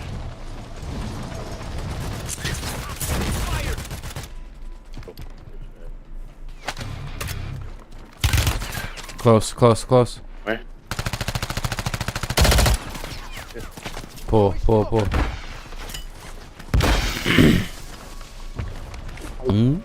on, low. Stronghold. So I'm finna go again. Resurgence has Yep. closed. No more second chances. Come on, Stronghold. Come on. Third. Supply crates have been restocked. Load up. High value contracts are in play. Getting shot from More somewhere. risk, more reward.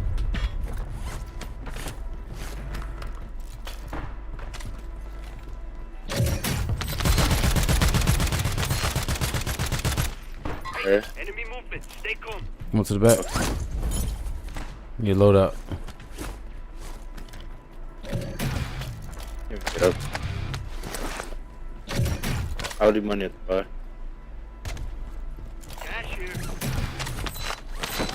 Cool. Gas is inbound. Loadout drop headed your way. Alright, your squad's in the safe zone. Wait.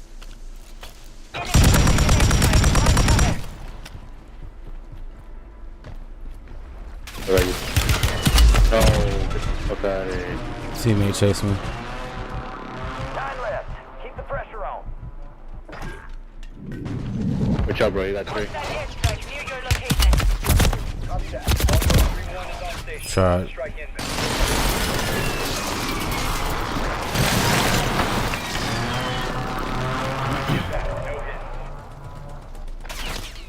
On top tower, there's an orange crate.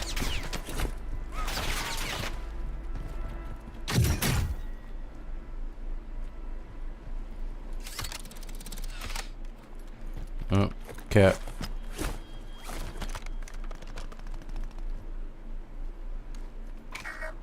How much is buy? 3. Gas is moving. They going to it. Finna be hot.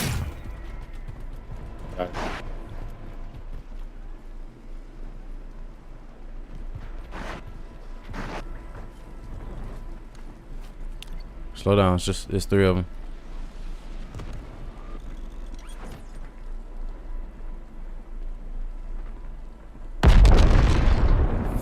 Three other teams.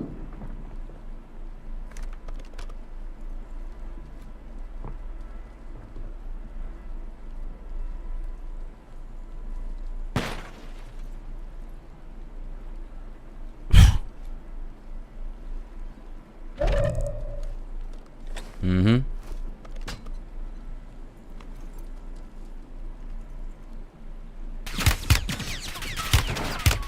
How? Gas is closing in. No, I didn't know this shit was open here. Only 10 were left. Shit, we got positive. We Lost positive. that one, but we'll get those some bitches next time. You're in the top 5. Bring home the win.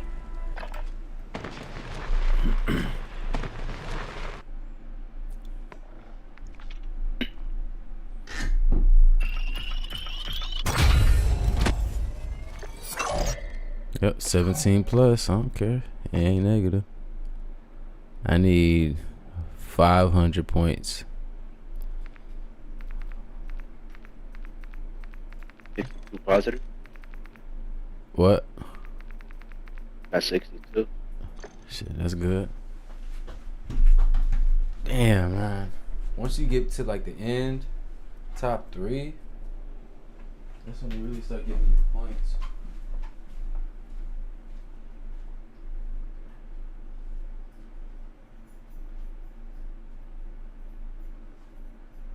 I need 380 to hit diamond.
Check your weapons, check your gear. We're holding for deployment.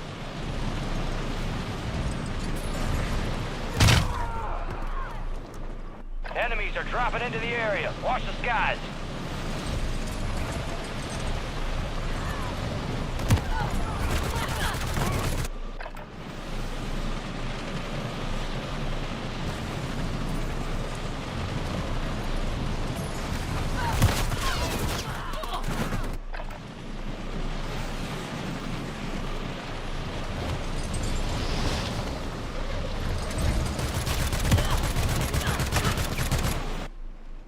Enemy soldier incoming.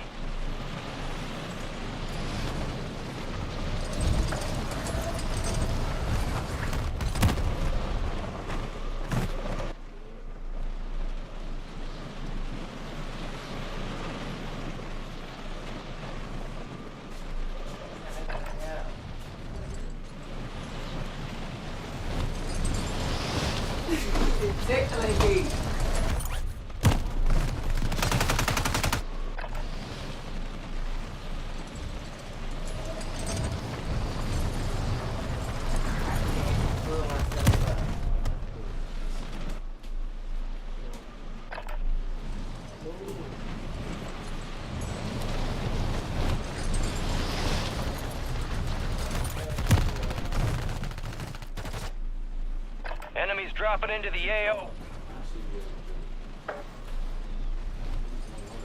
Playtime's over. Stand by for deployment to the war zone.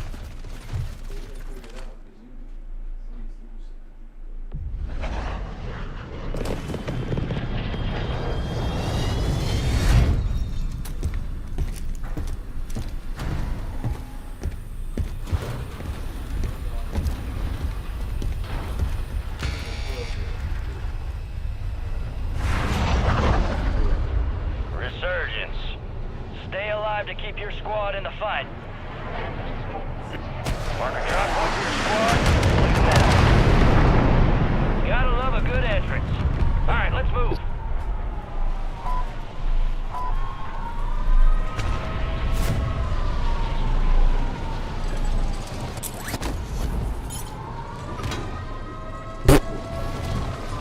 This shit laggy. Nigga don't know how to play. Y'all niggas know how to play the game? It's not laggy for you? Hell no. It laggy Nah, I'm capping. It was. It was. Come on, bro. Who is this blue guy? Planting mine. Enemies are dropping into the area. Watch the skies. Nah. This thing came on the mic so calm and shit. Yeah, you know what I'm saying? Like,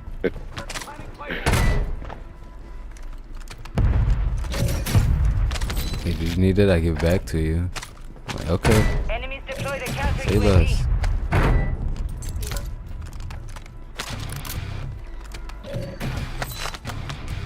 Let's get this dub like the other one.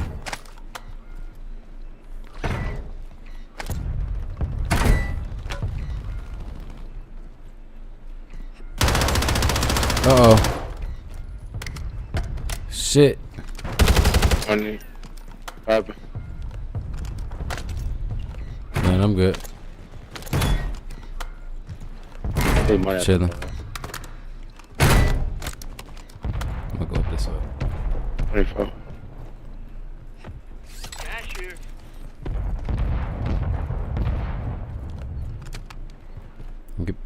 What the fuck? Oh.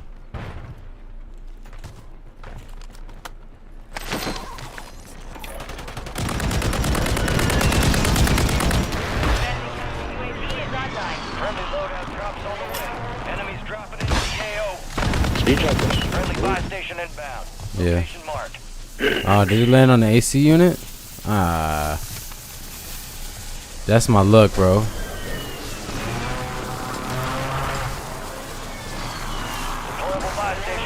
No, wrong class. Watch out, left.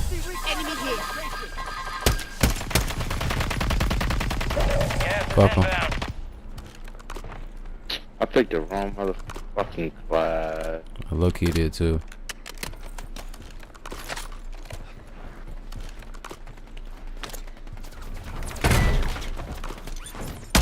What the fuck? He gonna die today. Fuck on. Damn, his name is Zahim. You killed Zahim. I'm going over. I'm mad right now. Cause I picked the wrong class.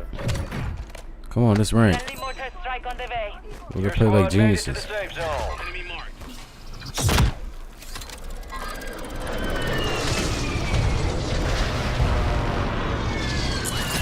I know what they want. They want positioning, and I'm not gonna let them have it. One down. I'm about to For die. good. Oh, you got straight. You got two. Got 2 down. On us. Right here.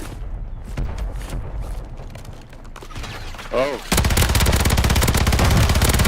What the fuck he from? Damn, you solo. Am I?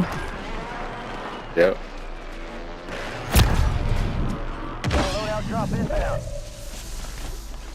Let me pull back. Look for us. Got 2 down over there. I didn't get the fulls.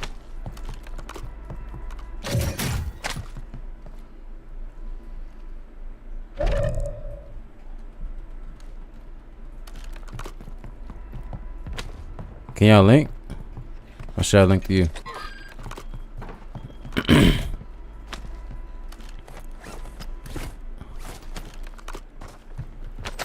Under us. Got some more. Enemy buy station deployed.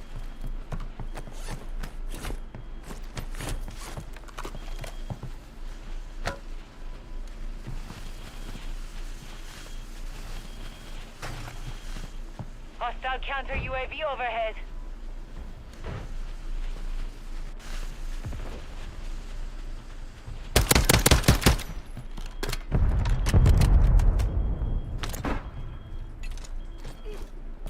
They gonna come up the stairs.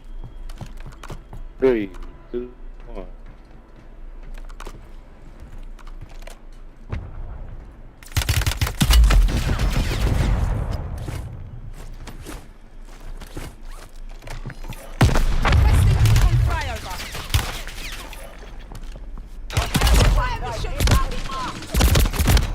My question is, how did they know I was there?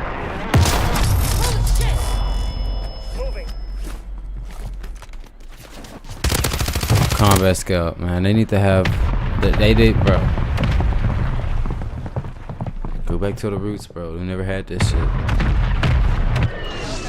I'd rather have Commando Pro than have fucking Combat Scout. We are returning you to the front. Earn this.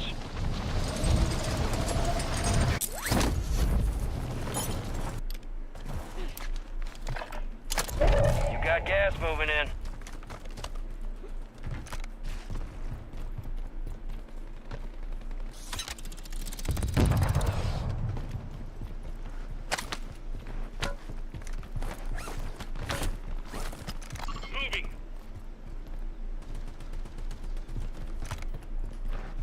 All squad members are in the safe zone.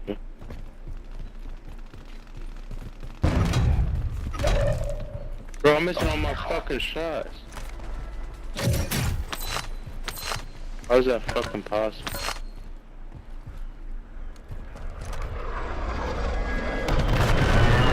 Squad mates redeploying. Well done.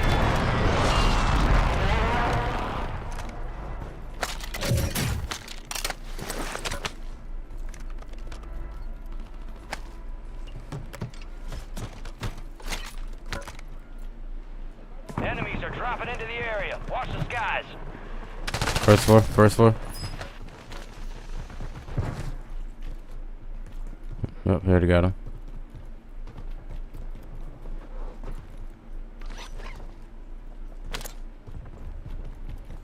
Yeah, people bored. What? Top prison.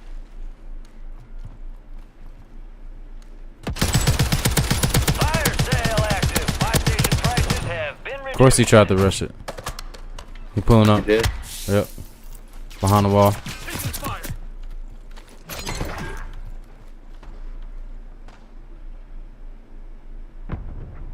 He might have got shot the fuck up.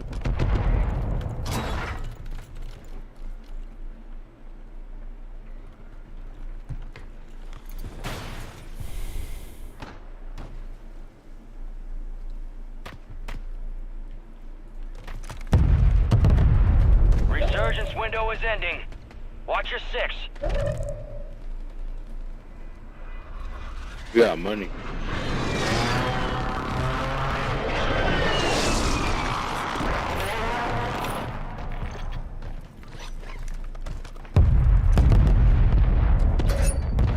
You got the most money, nigga.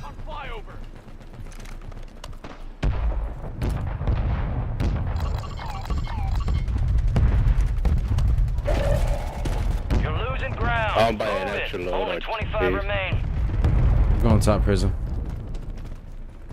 I throw it. Yeah.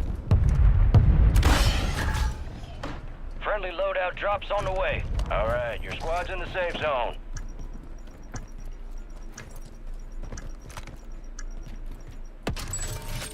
Fire sale's over. Adjusting prices. Hostile located.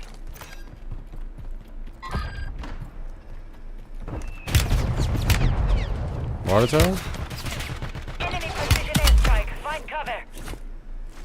They holding. Left side hot. Left side.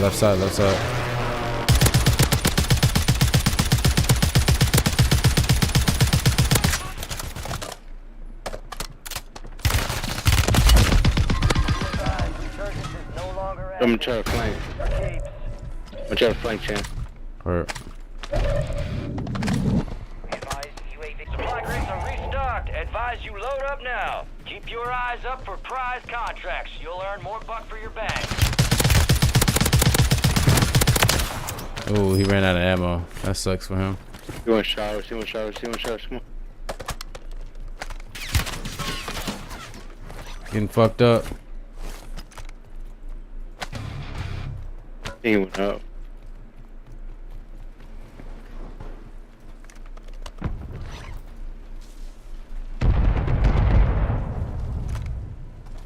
How am I falling through the map? Gas is moving. What am I They up here. Your squad made it to the safe zone. Flank.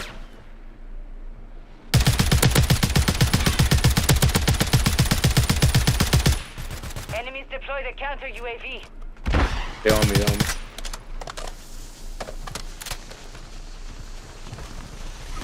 Oh, one's down. One south. He's up. Requesting recon flyover. Hostile Guardian is active. You can buy back if you can. Okay. Done. Come back. Back here.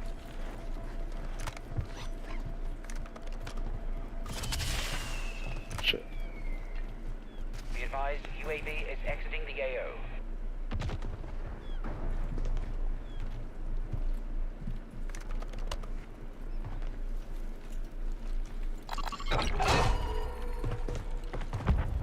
Gas is closing in. Armor plates here. Armor box Some of your over here. squads outside the safe zone. Me here.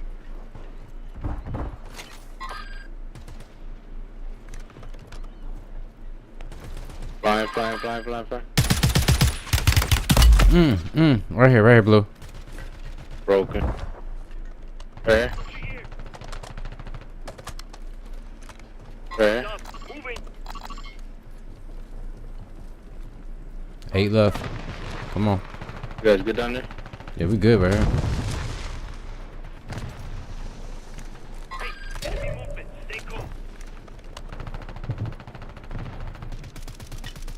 Only 10 left. They're under it. A couple contracts out there have increased payouts. Get to them first to cash out. Gas is inbound. The safe zone is far from your location. Hello, Get man. moving. Crazy. Pronto. Dish. Oh, I'm buzzing.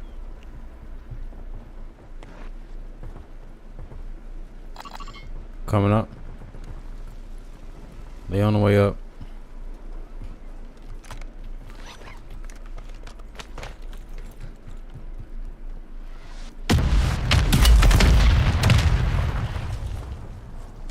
I love when they put trackers on the clusters. Heat sinking.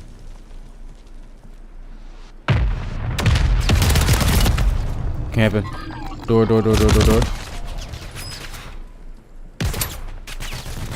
He threw some traps by that box.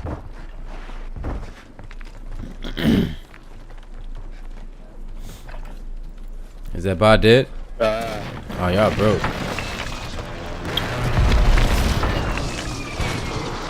I put on fucking parachute. Adrian. God, dude.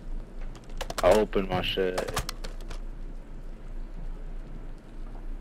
Sacrifice the position or get your homie. Which one? Alright, here. Watch out, watch out.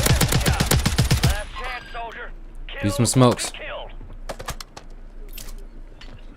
Oh, that was a bad one. That was for the enemy. Right yeah. Lock in. You don't got grenades? Lock in. Behind you. Lock in. Ah, it was a 1-on-1. That victory's ours next time. Failure ain't fatal. It's just an GG. opportunity to do better. Ain't gonna lie, you definitely almost had that, bro. Damn. Damn, he almost had that. He almost had that. I bet he's sweating, his heart palpitating. He finna pass out. -2. I got -2. Yeah. But that was a dub. I mean, not a dub, but second ain't really lose. We ain't lose nothing. I forgot what his name was. Where you at work? Stop working, bro.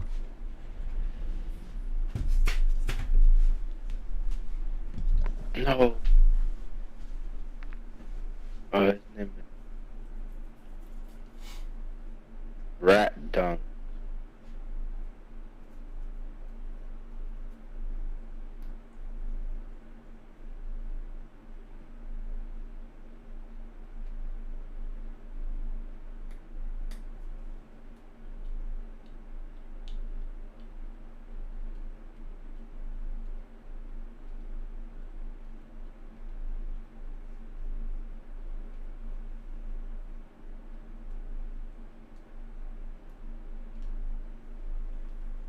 Start it.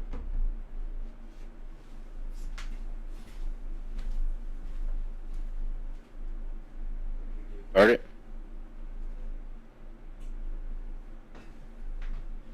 Start it. Yeah. Where your Modelo? So what?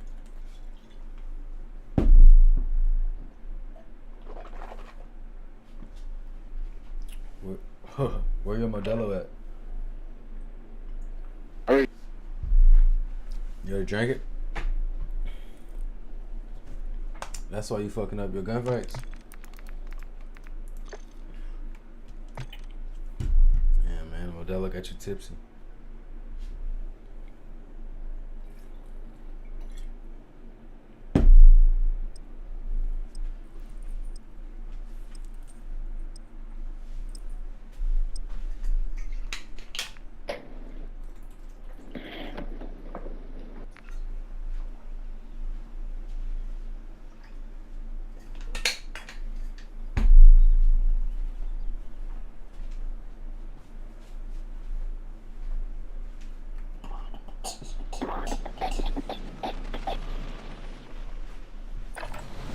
Use this time for some target practice.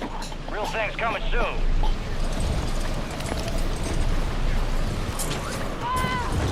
Enemy soldier incoming.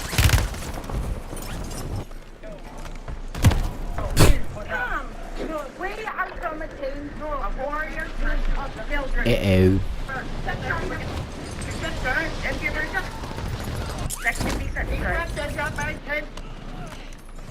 What the?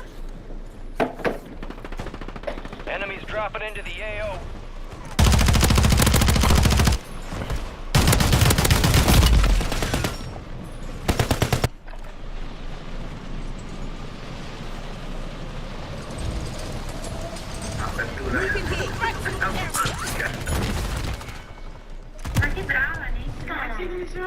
Enemy soldier incoming.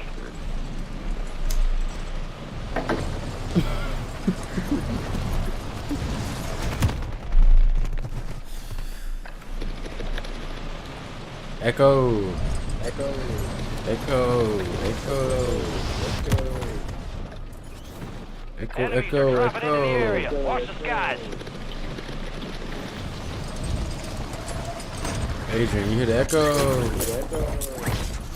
No. I do. Edgar? You need it. Echo. Echo. I hear it bad. All stations, green light. We are deploying to the war zone. This is Mike.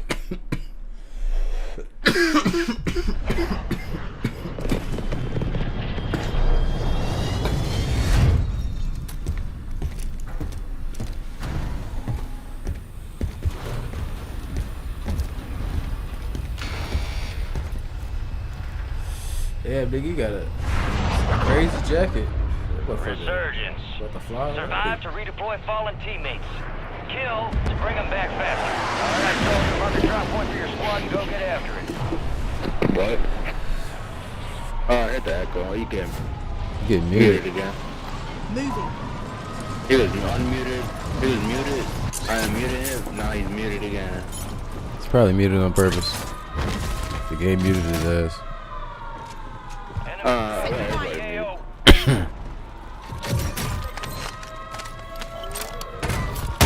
Crack. Hurt.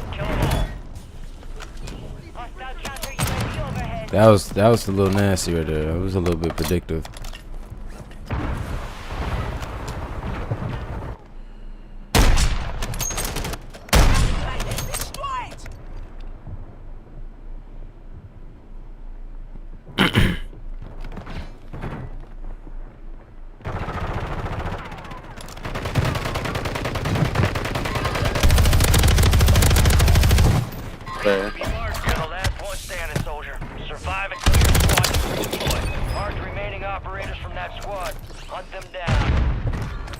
Dirty.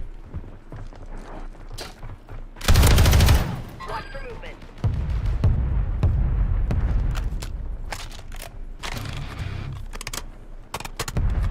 Hostile Guardian have been deployed. No SMGs. Enemies deployed a counter UAV. So dirty. Setting Claymore! Planting mine! Crack.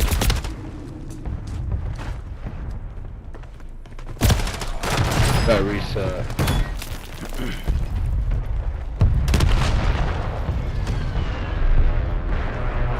What he owns, like completely abandoned spots. Because so far, every investigation are places that are owned by people that give you permission to go there. They have a reputation for being haunted. And I thought that might have been optimal because there are already like so many other YouTubers and so many other people go there and they have like haunted experiences and scary experiences. I thought they could chew it and have. I don't know why I went there. I don't know how I didn't see them for some reason. So instead, I think maybe going forward, it might be better to choose. I didn't see none of that. Completely abandoned, dilapidated, weird, yucky, creepy spot and seeing if anything changes there. But I already know it won't. Just figured it might be worth a shot, perhaps. Anyway, though, if you want to see the whole investigation, which was a lot of fun, like it still was a banger for a video, but disappointing that nothing paranormal happened again. Go to the other channel, check it all out. That's really about it. So yeah.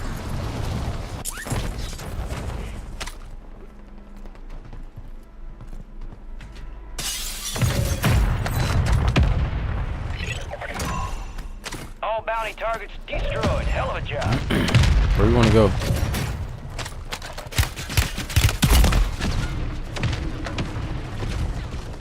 He's here, champ. I don't got a gun. Guy up here, right here. On the stairs over there. There's two. Something's on a weapon. Need mid-cal rounds. Weapon over here.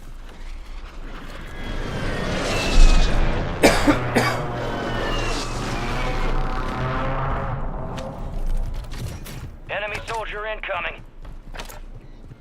Watch for movement.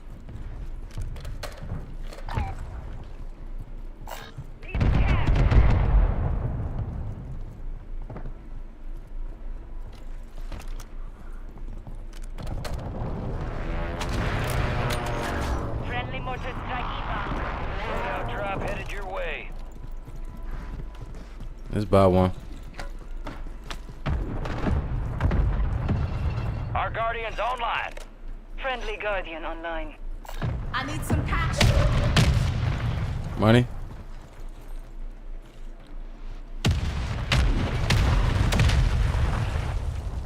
Okay.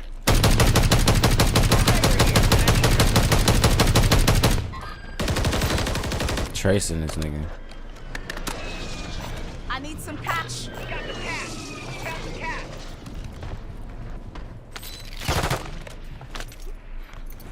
Hey, enemy move up.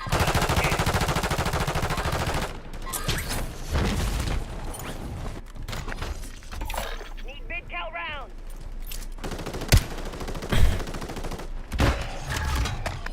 Friendly loadout drops on the way. Moving here. Give me a fucking second. I'm shit. Our Guardian's lost power.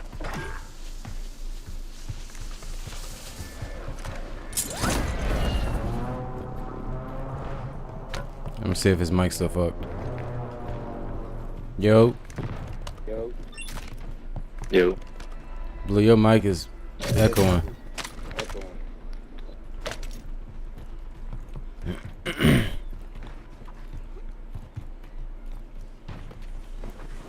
Yo.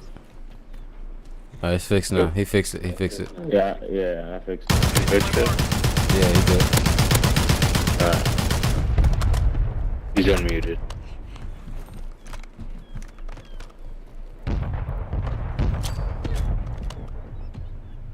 I need ammo.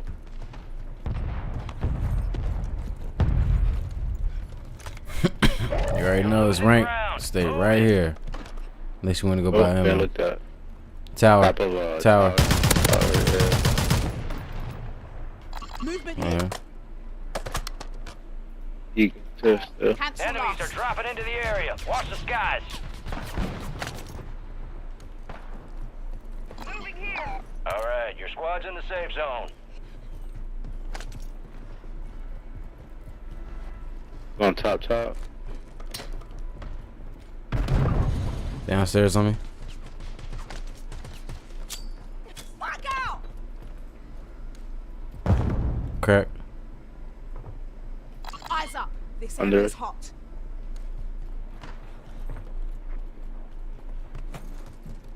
The fuck? Oh. 2. Taking a big fire. Open it.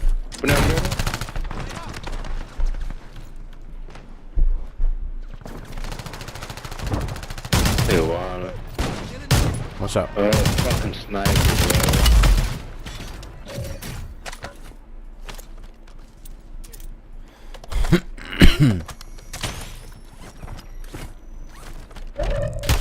They just wiped the Tower, bro. top of the tower. Yeah. Fire sale is active. Buy station prices are adjusted. High value contracts are in play. More I need some armor. more reward.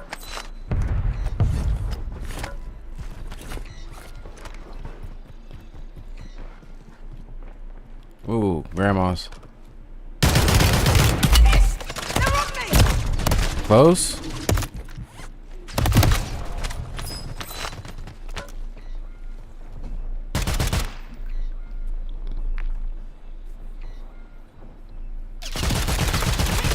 Resurgence is about to end. Make it count.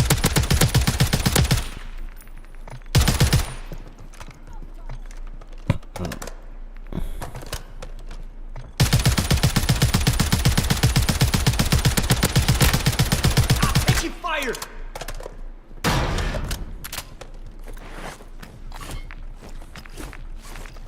It's gonna be a tight game. Resurging. Go get your revenge. Everybody playing Gas weird. moving in. Can't even get my load out.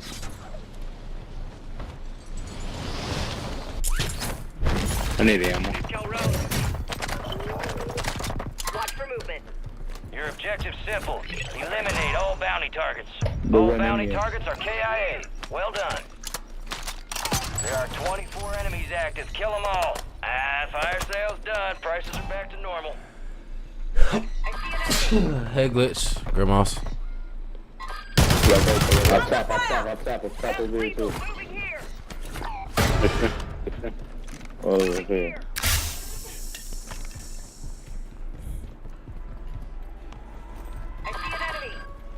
Peep it, peep it, peep it. Dropping into the AO. That one close. Oh my god, bro. I should have. Got one down. That way. Resurgence has been Got two down. deactivated. This is the end. Going up.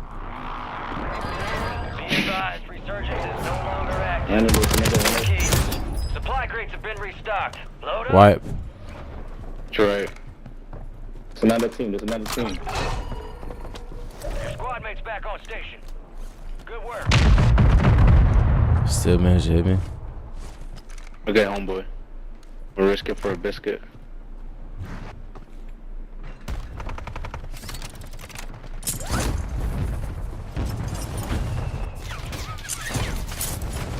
I just escaped on this dumb ass.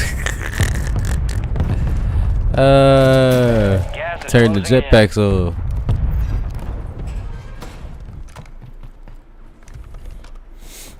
Now we re-up again. Guys here probably. Tears of joy. Got up out of there on his ass. Thought he had me pinched. Got one. Rooftop Big hurt brain me. plays. Nigga, what? You thought I was finna go in there?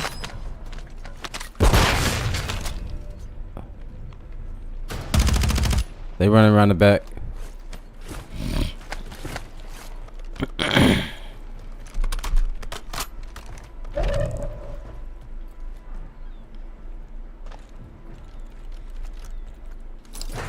Can't tell me they not over here camping.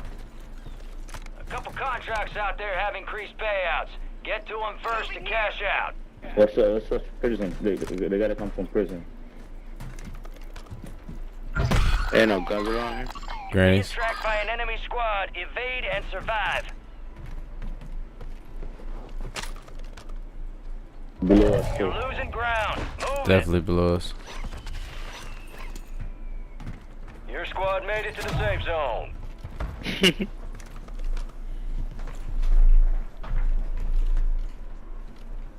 Be advised, enemies deployed a buy station.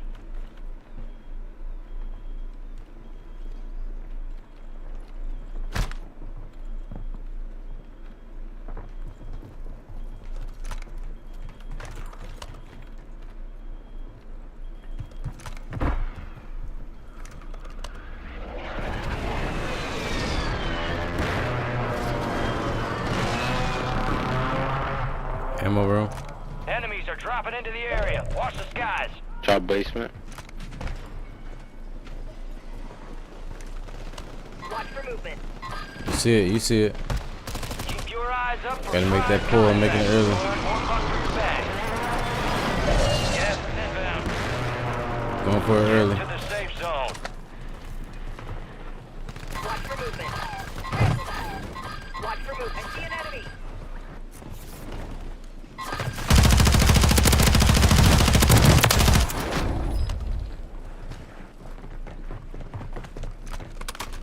Watch the motherfuckers on me. They pulled up quick and I heard them. I knew that was coming. One going in the smoke.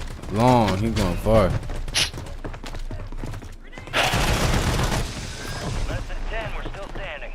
Damn. The enemy took that one, but we'll get them Damn. back. I had a nice position. Everybody using the same guns. Plus 23. 8, 9, need 400 points.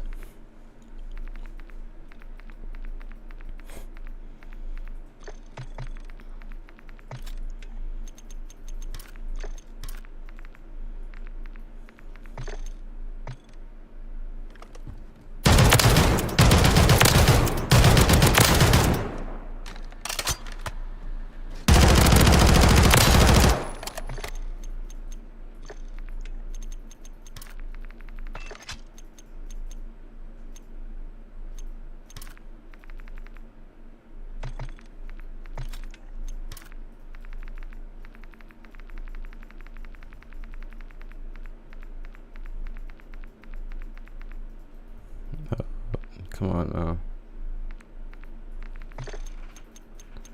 Jack BFB.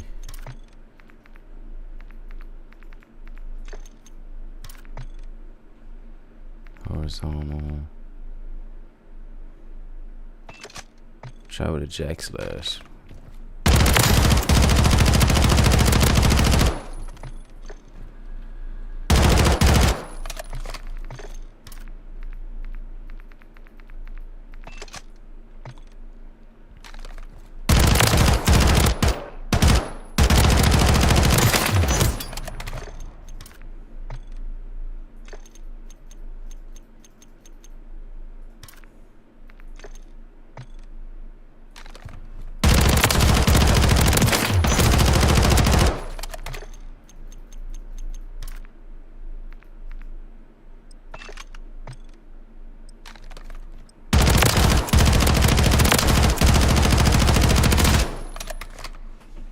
Cool.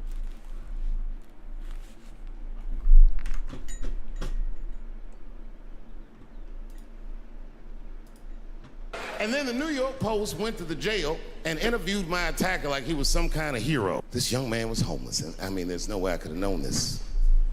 I think my favorite thing is the anti-fan base. Like, there's like an anti-fan base out there that's like, he was just a voice changer. We'll be deploying shortly. And then it's like I go to the streamer awards and I'm in the streamer award and they're like, they used the voice changer right there when he touched the microphone. That's when they turned it on. And then like I go to TwitchCon, they're like, he's also got control of that microphone. And then I like to do an in-person interview and they're like, clearly that was a voice changer. He's got it hidden in his neck. So what I'm going to start doing, I think, at this point is every time like I am talking through a microphone, I'm going to be like, and then start talking through it, or I'll be like, "Hey guys, how you? Oh shit! Oh, I forgot to use the voice changer." So, you know. We really can't read a genome and tell you how a person looks, how a person develops. We can begin to say what terrible diseases they have, but not even predict that so well. I was at a talk that was really shocking to me. There was a researcher at Caltech. She was talking about being able to directly read the brains of macaque monkeys. A monkey would be shown 2,000 photographs, and her student would be recording from different neurons in its visual cortex, and they learned the language of how the photographs mapped on to the neurons. And then what they did is they showed a 2001st photograph to the monkey and then tried to use the neurons to reassemble the photograph. And it was a perfect reassembly of the photograph. They had actually completely learned how this macaque's brain represents the photograph. So what I would really like to know is, can we mine the genetic data we have from modern genomes and archaic genomes, and can we actually learn the patterns well enough to actually read the code? And I think that that's something that's not impossible to imagine, but it takes a different way of thinking. Did you know that if you emailed Gaten, like the actual CEO of Valve, he might reply? This guy on Reddit didn't have deadlock. So what did he do? He straight up just emailed Gaben asking for a code. And bada bing, bada boom, Gabe was like, here you go. But the thing is, this isn't the first time he's done this. He does this shit all the time. My email is gabe@valvesoftware.com. I'd love to hear what you think after the chance. Absolutely. I get anywhere from several hundred to several thousand emails a day. I read them all, and that sort of keeps you super grounded. In a Dota 2 announcer pack, he straight up asked people to email him about rampage. One can get it. Resurgence. Survive and your team can redeploy. Eliminate targets to bring them back faster. Mark a drop point for your squad and lead them in.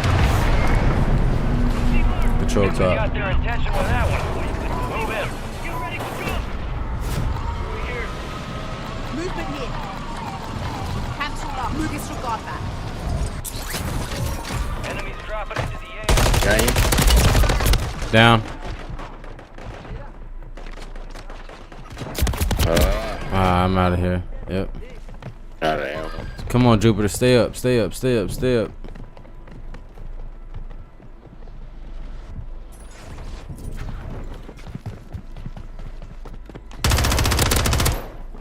It's cool. 1 second. You got it. Your squad mates redeploying. Well done.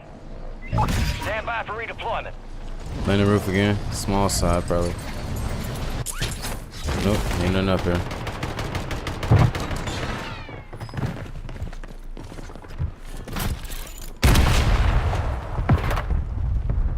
Camping. Camping. Chase me.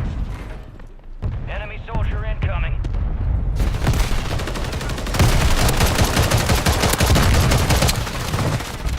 How many people are there?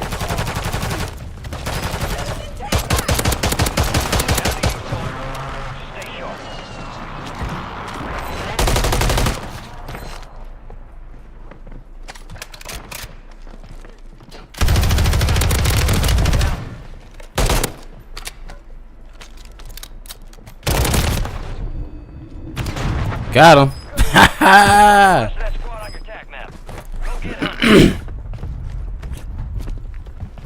He was gonna die, nigga.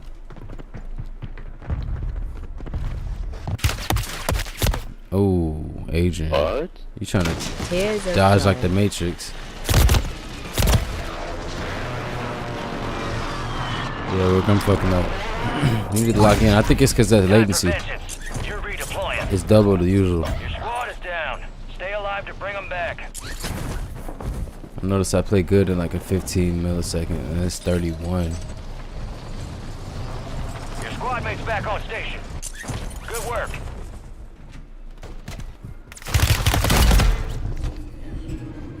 You've got reinforcements inbound. Getting shot up.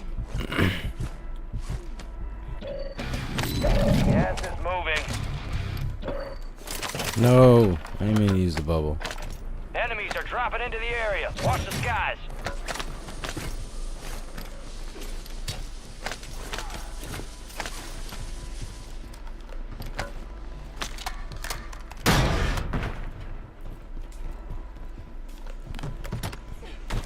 Hostile counter UAV overhead. All right, your squad's in the safe zone.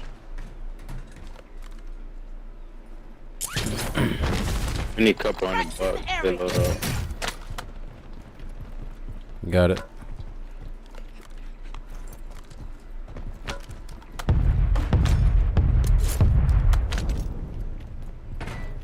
Cash here.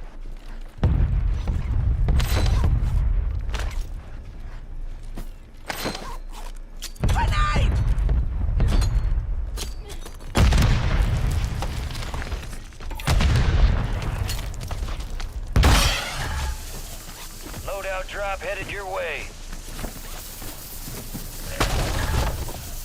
You got a loadout drop inbound. Here. Friendly field upgrade is active. Hostile mortar strike in the area.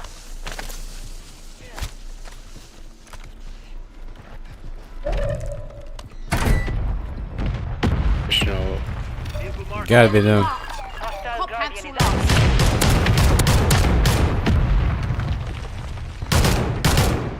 They coming? Nah, that far is a bitch. I'm just putting shots on them.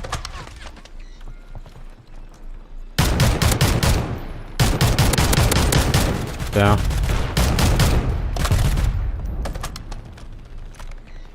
friendly mortar strike on the way. 25 are still active in the AO. Positive ID on the bounty target. I'm not pushing them. I'm just going up.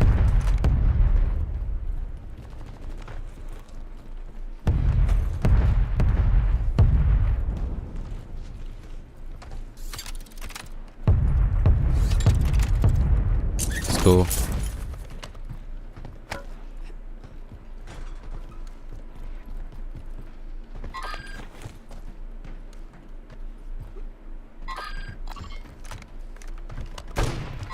Another quiet ass lobby. There's a redeploy drone over here.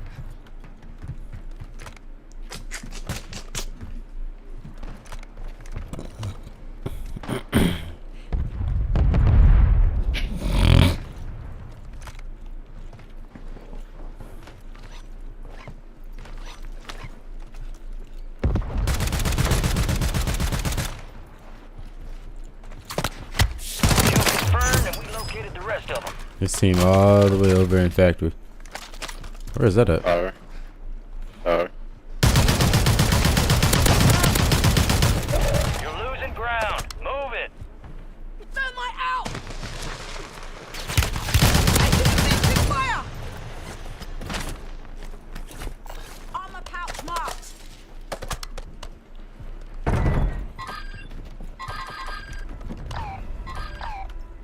Darnus. Darnus, yeah.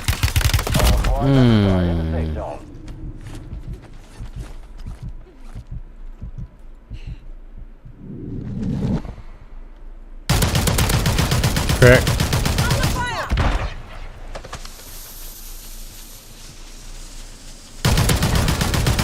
Got one from far. Friendly precision airstrike inbound. Got one close. The fucking stage, bro. What? Primary objective complete. All targets eliminated.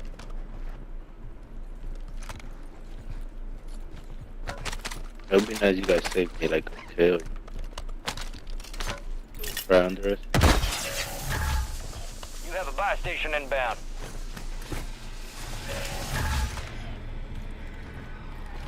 Hallway. Yeah, one left, one left.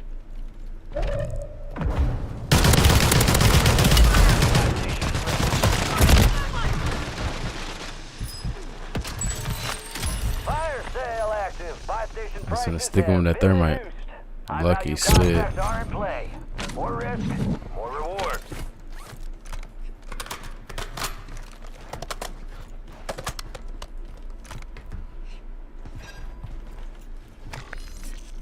UAV, self, bunker buster. Found a UAV.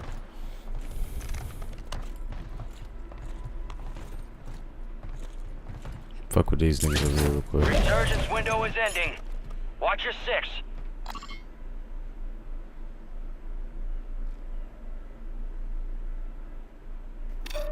Enemy in the area.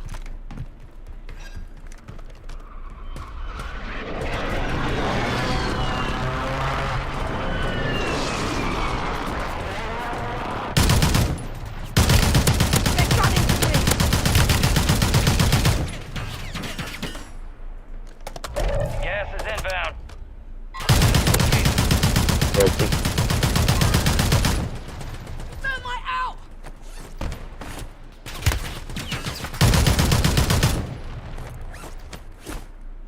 Your squad made it to the safe zone.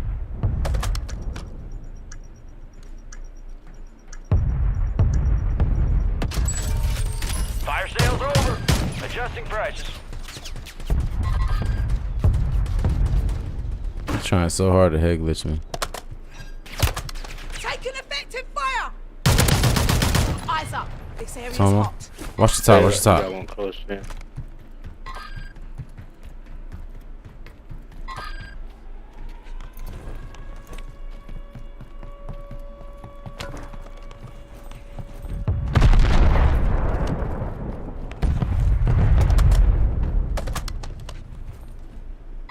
Resurgence has closed. No more second chances. Here. Supply crates are restocked. Advise you load up now.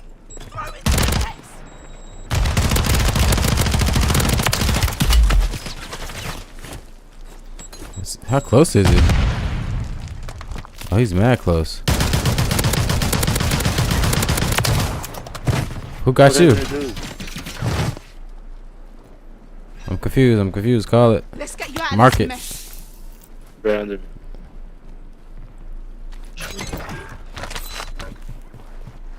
Yeah, ghost. UAV right here. UAV. Moving. Did you already pick it up? Oh, it's right here. All squad members are in the safe zone. Okay, chilling.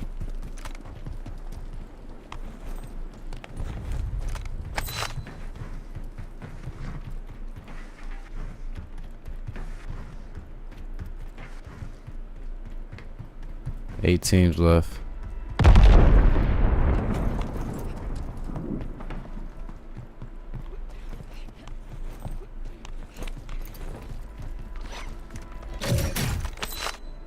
PDS, ooh, that's valuable.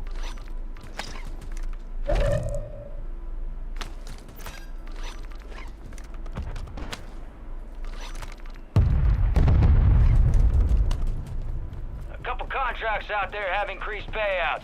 Get to them first to cash out.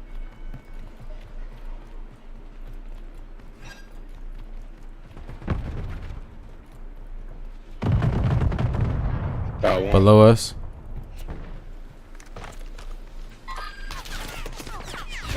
Got gas moving in. Let's get you on your feet. Enemy soldier incoming. Be advised, you still have squad mates. Watch the back, watch the back, watch the back. Pissed. They're on me. Come on, Blue. Fall down, fall down, fall down.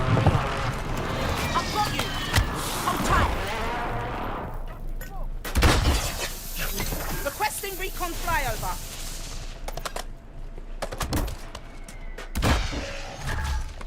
Friendly buy station inbound. Location marked. Semtex out. Dropping ammo here.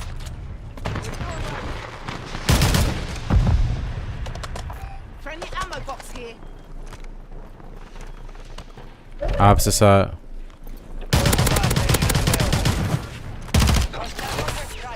I don't know what he was thinking.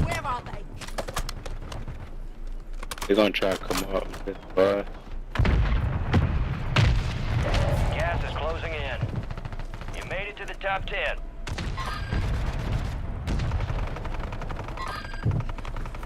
Enemies are dropping into the area. Watch the skies. We don't want to pull.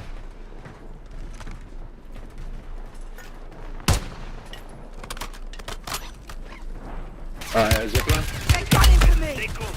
Down.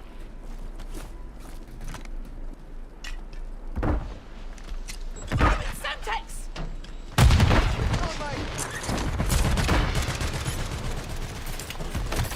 Crossed over.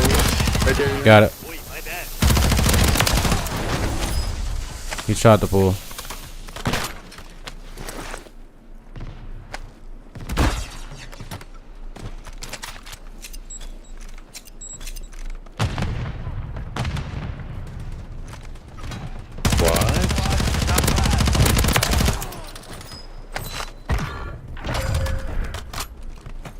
It's still on the storm chain. Right under you, Blue.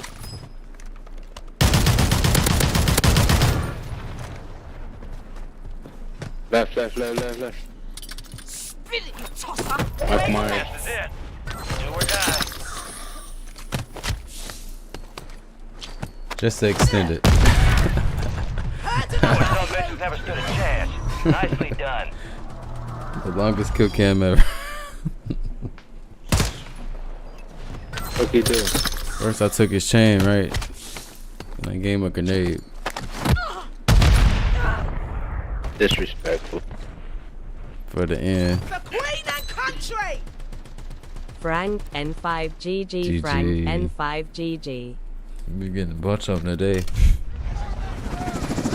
Oh, looks like you poked the bear. Let's get you back home. You said two's a lot. Yeah, considering this rank. Hell yeah. And rank, hell yeah.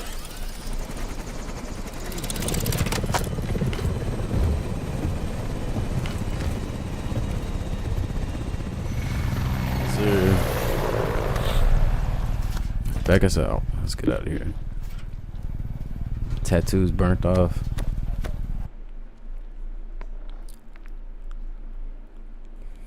You never want to show me the points. It's kind of fake. Right? Need 200 points. And I'm diamond 2. I'm a little scared.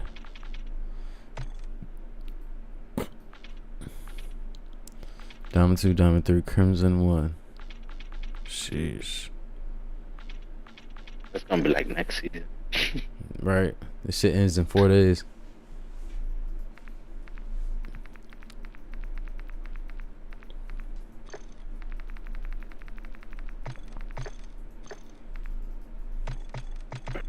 Ready? Yep.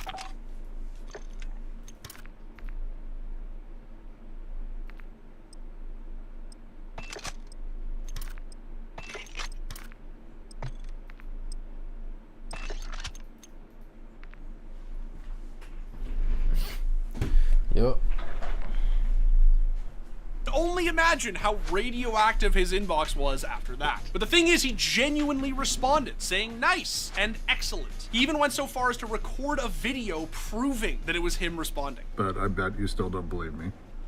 Of course.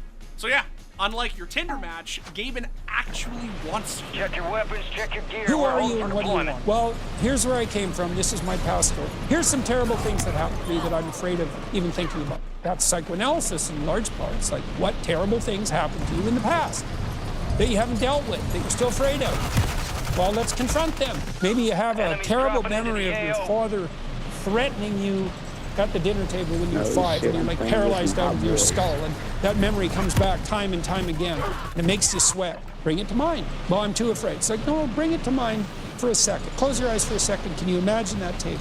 Yes. Now you've switched the person because the memory was grabbing them like a victim and shaking them. They flipped the situation around. Now they're grabbing the memory. If the memory leaps out of the darkness and confronts you, you go defensive, and that's a whole mode of psychophysiological being and perception. If you do it voluntarily, you're a different person when you do it. It's been suggested that there might be some law of physics we have yet to discover that will prevent you from going backwards in time. Because if you do, and you prevent your parents from meeting one another, you would have never been born to go back in time to prevent your parents from meeting one another. Or prevent them from having sex. Have the people have sex 10 minutes later than they otherwise would have. You give birth to a different person. So you have this paradox. That being said, we have no shortage of interesting ways to go forward in time. And we can speed you up, send you on a spaceship, you go very fast. Your time ticks more slowly. You will age more slowly than your twin here on Earth. That's one way to do it. You can also do it in very strong gravitational fields. Also have an effect at what rate your time ticks. We can measure this, by the way. The GPS satellites that are farther away from Earth's center than we are, their time ticks faster, but they send you the correct time. So how do they do that? We knew in advance about Einstein's general relativity. So the GPS satellites are pre-corrected by the formulation of Einstein's general theory of relativity. And now it can send the correct time down to us. My name's Grace. Grace, I love that. And some people at different churches, they don't respect people from other churches. And that is called racism. I'm actually coming to your show in Chattanooga and bringing my Filipino boyfriend with me. Oh, damn, boy. Mommy popping that Pinot out, huh? But I've always wanted to create a wine called Filipino Grigio. And then we're going to go down to Alabama to visit my family. What's the best way to introduce my Filipino boyfriend to my family? Everybody's very...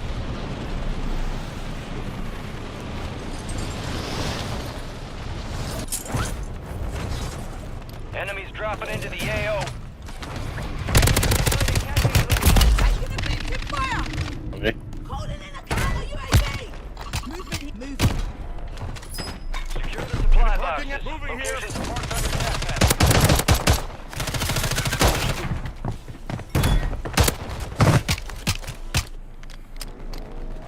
You're back on station. Go get after it. What?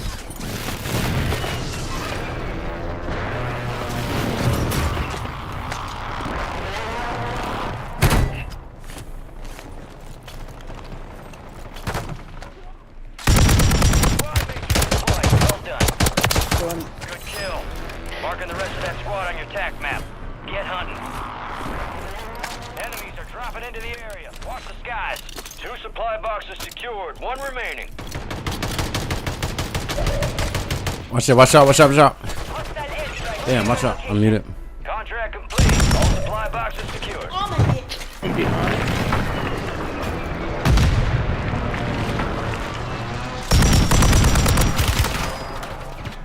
There's 2 lower. You've got reinforcements inbound.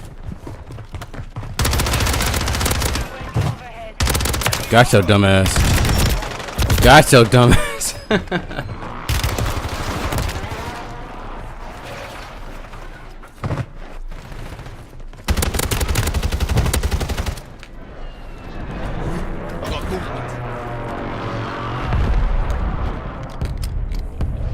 Stand by for redeployment.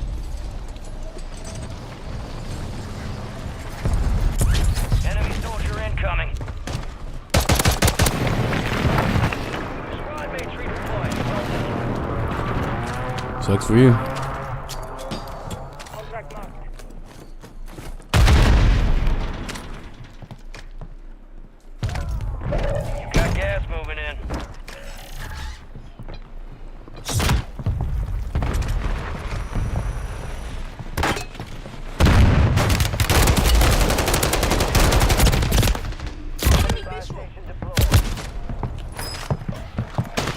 I know best.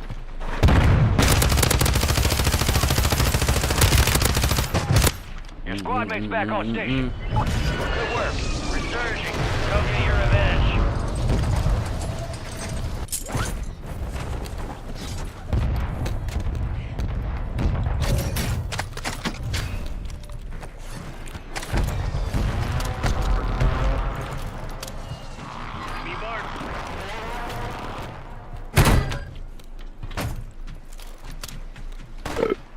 Bunch of them over there. Enemy buy station incoming.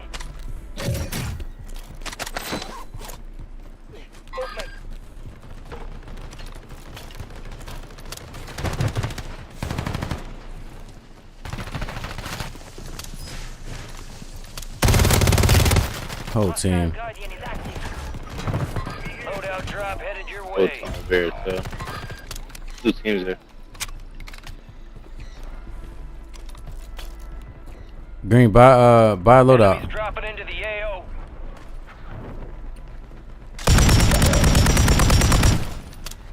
Never mind. You got reinforcements. Can't go get it. Never mind, I can't go get it.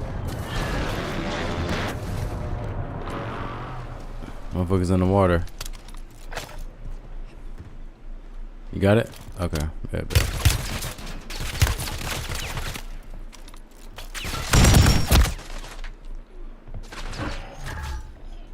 Friendly loadout drops on the way.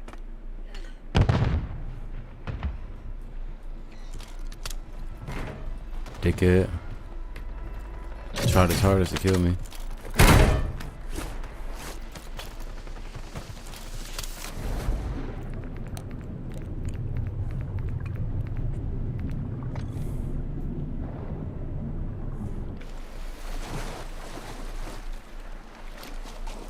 Here.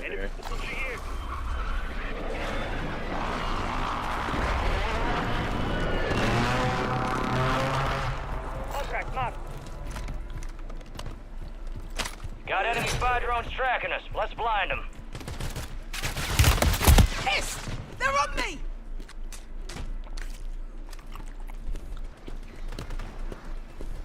Hostile Guardian has been deployed. Guys, where the fuck he come from, bro? 25 are left. Stay sharp out there. Damn. On the bridge. Your squad mate's back on station. Good work. Gas is moving.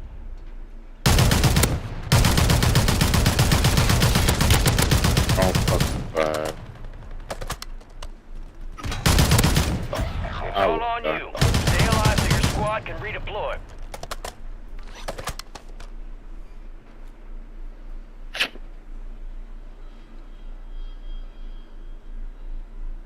Get that foot. Your squad Right. mate's redeploying. Well done. Ugly ass sight. Throwing thermite! You got reinforcements inbound. They can't throw for shit.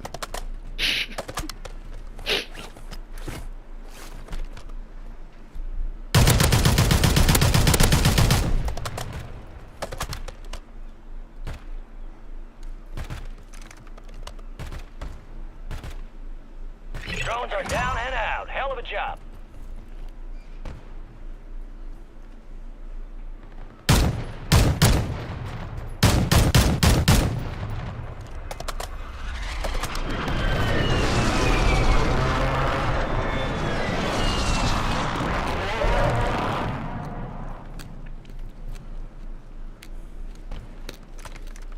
Enemy here.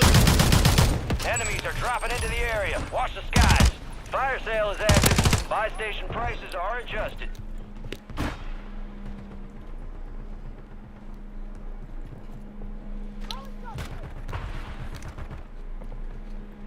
I'm around you, bro. Yeah, they're landing on me.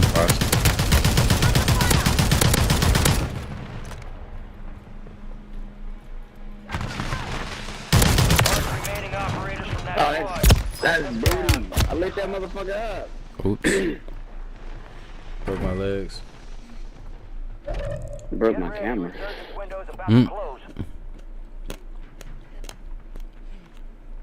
Don't die.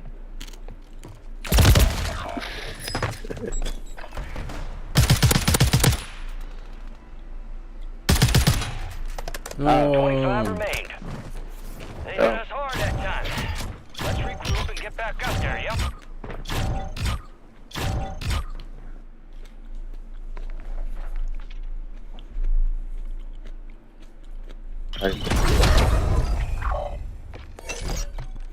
They show me the negative. And so I didn't want to look at it. A little negative 18.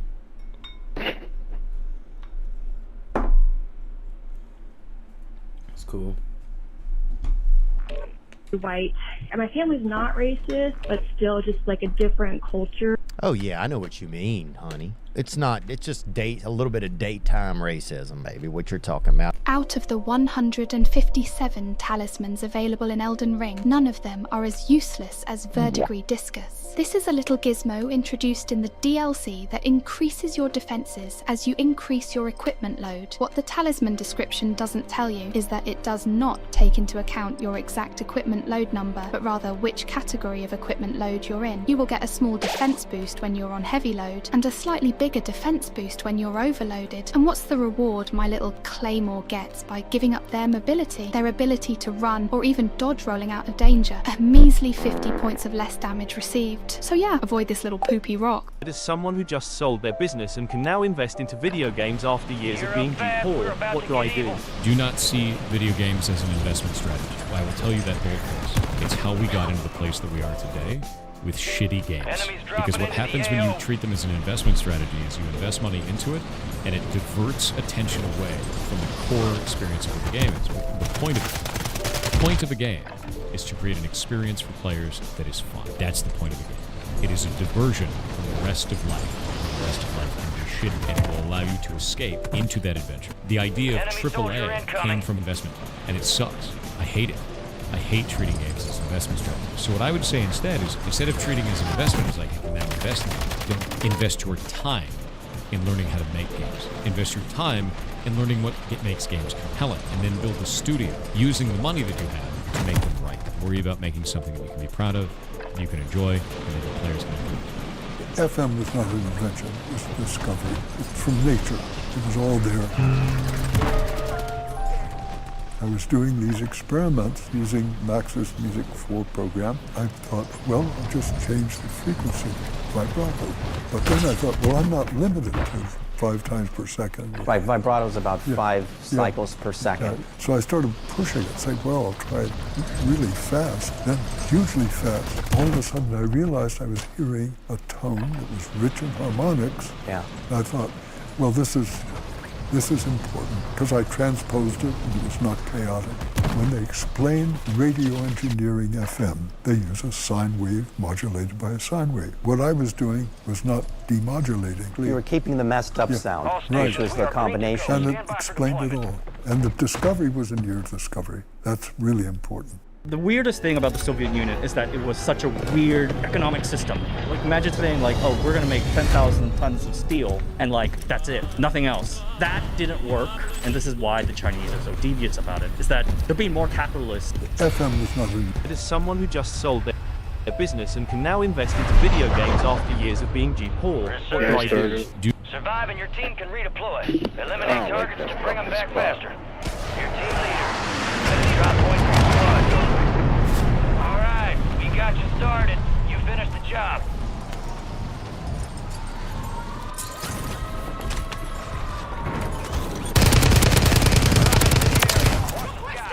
Target down.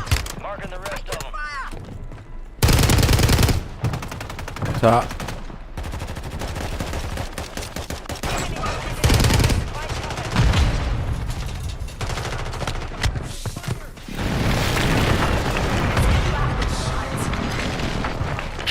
Oh, fucking way. Come on, bro. Go ahead.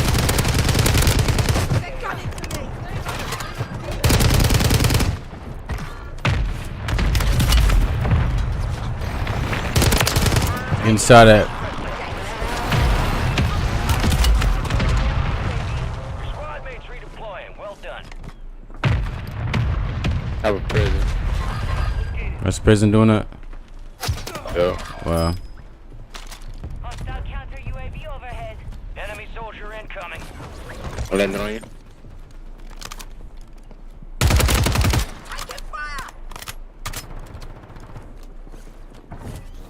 Your squad mates back on. Good work. Yeah, Gotta go. I'm bleeding out.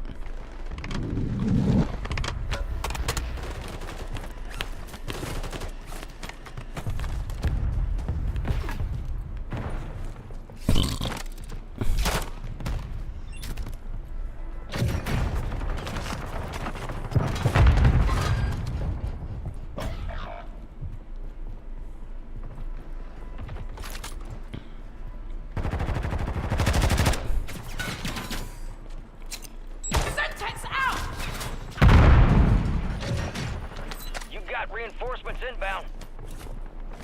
Our counter UAV is active.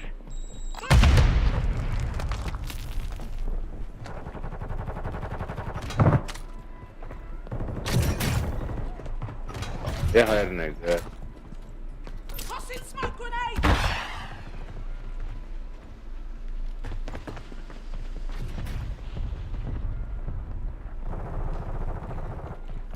Gas is inbound. Your squad Guy on me. back on station. Good work.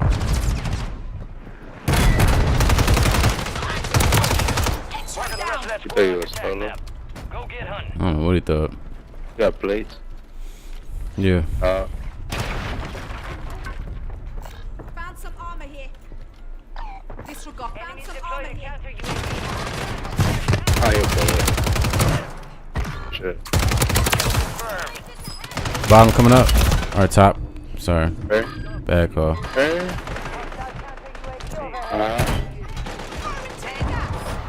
They Down to you, soldier. Stay sharp.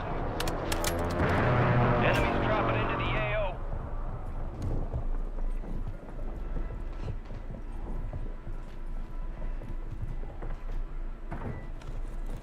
Your squad mates redeploying. Well Yo, I done. would have never thought about that.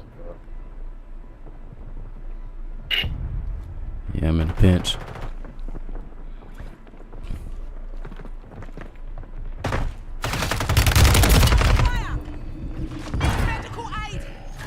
Enemy buy station deployed.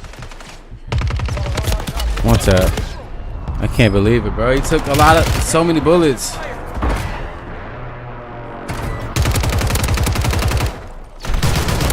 They're getting over me. That's crazy.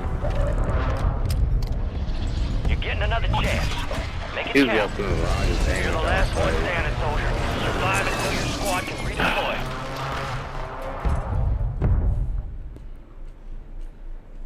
Your squad mates back on station. Good work.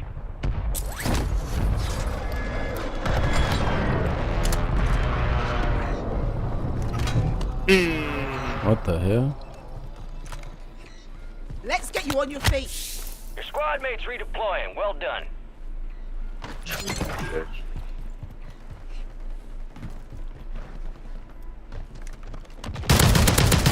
Got a few on me.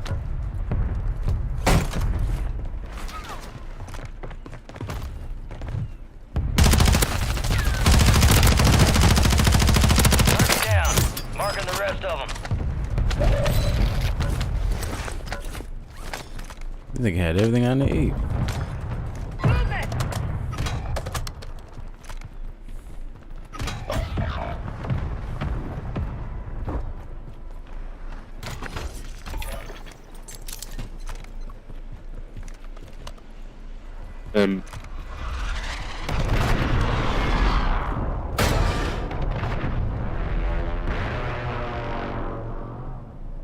You got reinforcements inbound.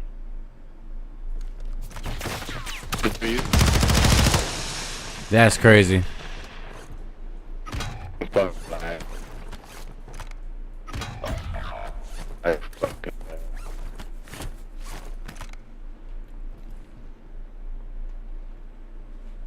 Crazy. As soon as he ran around the corner. Losing ground. Move it.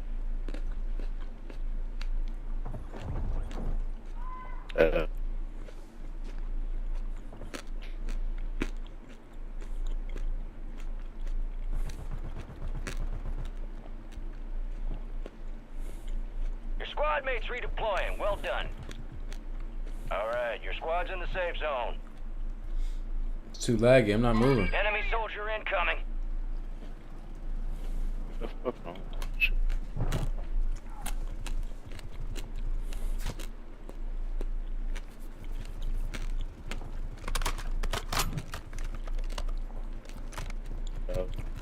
There go a lot of people timed out. Right here, right here.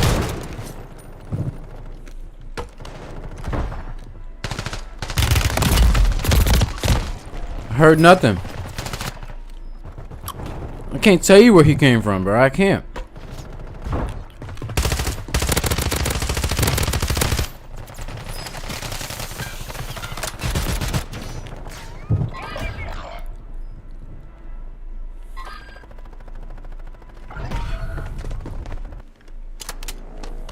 Get ready. You're redeploying.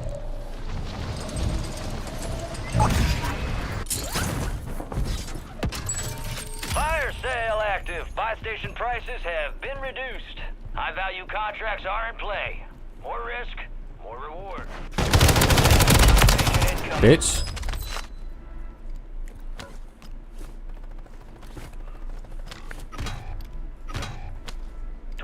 Remain. Solid work so far. Oh shit.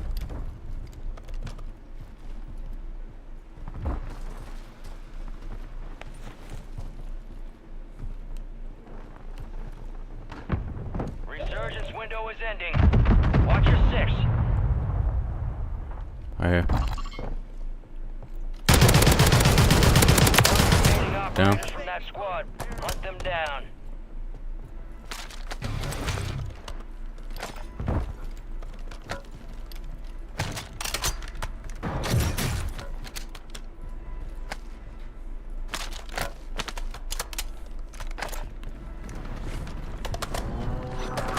Gas is closing in. Close, right? Right, close.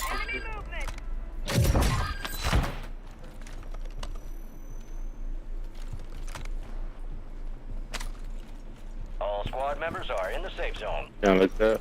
Enemies dropping into the AO. Fire sale's done. Prices are back to normal. Hostile airstrike near your location. Fire!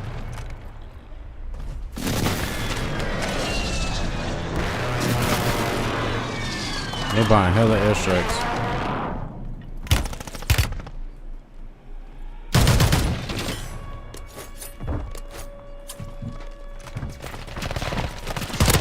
Nice try. He really tried that push.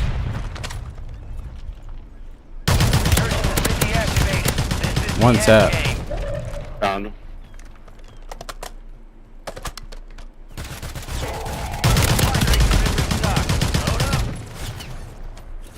Where? Door.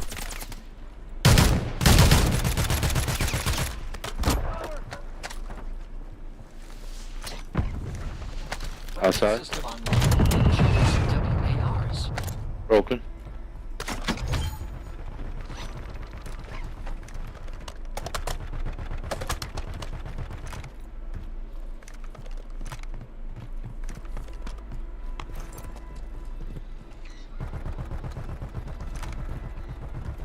You're losing ground. Move it.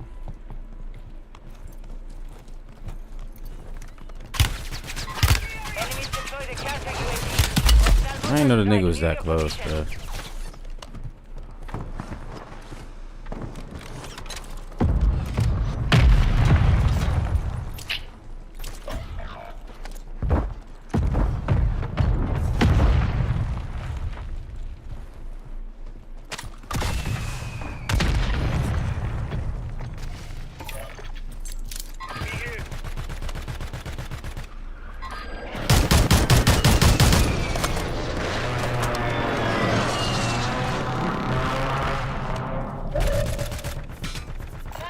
Watch it, watch it, watch it. Got a guy on me. No, type of fucking prison, bro. What a straight, bro.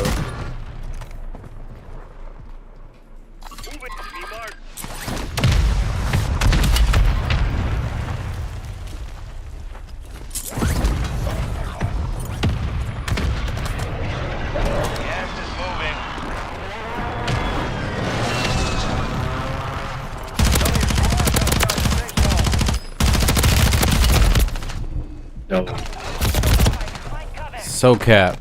So fucking cap.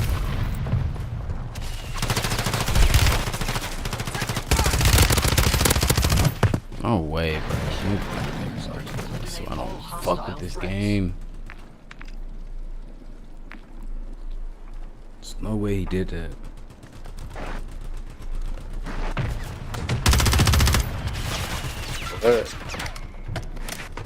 On your ass. Yeah.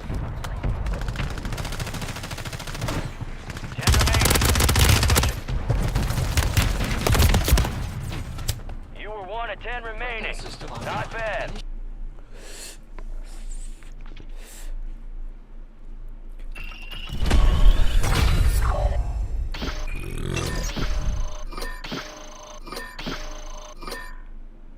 Hey, plus 46. It's not bad. Let me get the diamond 2 and I'm off. I need like 200.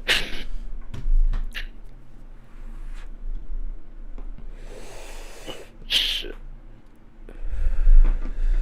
So like one more game, I'll probably be good.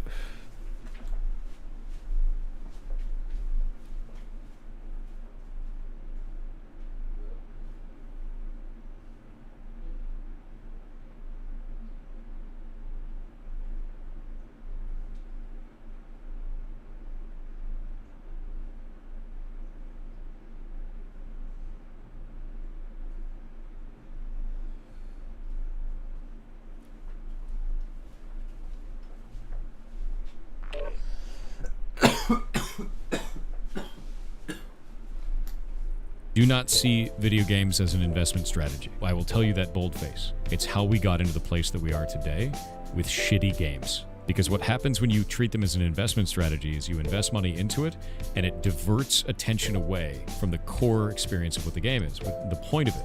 The point of a game is to create an experience for players that is fun. That's the point of a game. It is a diversion from the rest of life when the rest of life can be shitty, and it will allow you to escape into that adventure. The idea of AAA came from investment talk, and it sucks. I hate it. I hate treating games as investment strategies. So what I would say instead is, instead of treating it as an investment as like I can now invest in games, don't. Invest your time in learning how to make games. Invest your time in learning what makes games compelling, and then build a studio using the money that you have to make them great. Worry about making something that you're proud of, you can enjoy, players can. FM was not an invention, it was a discovery. It's from nature. It was all there. I was doing these experiments using Max's Music 4 program. I thought, well, I'll just change the frequency vibrato. But then I thought, well, I'm not limited to 5 times per second. Right, vibrato is about 5 cycles per second. So I started pushing it, saying, well, I'll try it really fast, then hugely fast. All of a sudden I realized I was hearing a tone that was rich in harmonics. Yeah. And I thought, well, this is important, because I transposed it and it was not chaotic. When they explain radio engineering FM, they use a sine wave modulated by a sine wave. What I was doing was not demodulating. You were keeping the messed up sound, which was the combination. And it explained it all. And the discovery was a near discovery. That's really important. The weirdest thing about the Soviet Union is that it was such a weird economic system. Like imagine saying like, oh, we're gonna make 10,000 tons of steel and like, that's it, nothing else. That didn't work, and this is why the Chinese are so devious about it, is that they're being more capitalist than the United States in some regards. I think on a chip's perspective, today in China, it is still quite decentralized. It's not like Alibaba, Baidu, you are the champions, right? You have like DeepSeek, like, who the hell are you? Does government even support you? If you're Xi Jinping and you're scale-filled, you must now centralize the compute resources, right? Do you just say XYZ company is now in charge and every GPU goes to one place? Then you don't have the same issues as the US, right? In the US, we have a big problem with like being able to build big enough data centers, being able to build substations and transformers and all this. China has no issue with that at all because their supply chain adds like as much power as like half of Europe every year. You want to be able to restrict China from building their own domestic chip manufacturing industry that is better than what we ship them. The ultimate goal being, you know, and if you read the restrictions, like very clear.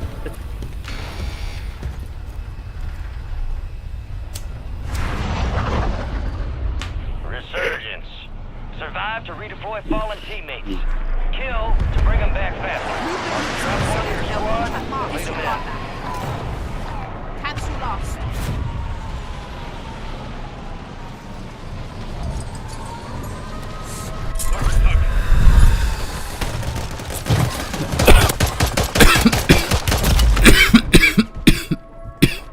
No, they got your chance. No, yeah, I had to jump. They're picking up, they're up. Your squad mates back on station. Nice. I didn't think blue was coming. I didn't think blue was coming. I had to jump.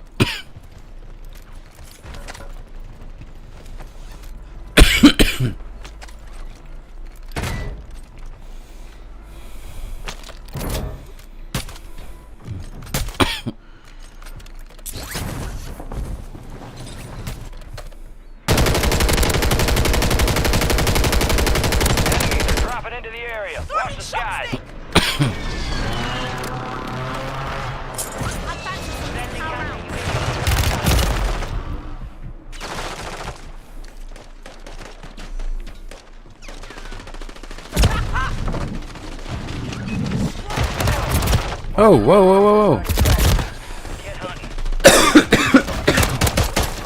I'm not locked in, man. Not locked in no more.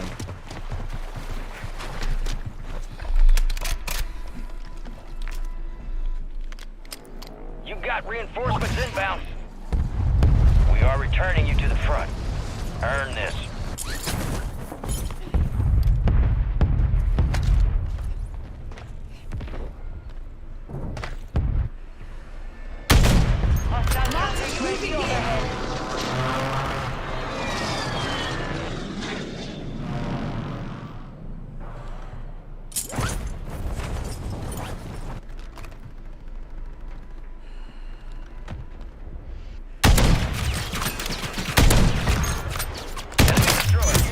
Down the rest of them. Setting Claymore!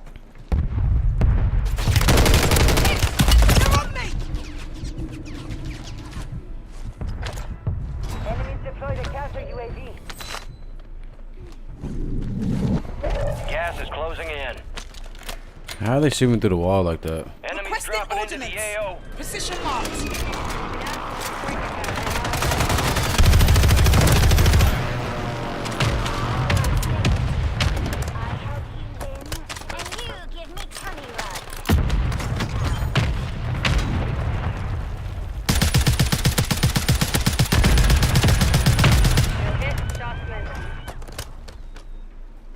Your squad made it to the safe zone. Hostile counter UAV overhead. Coming back.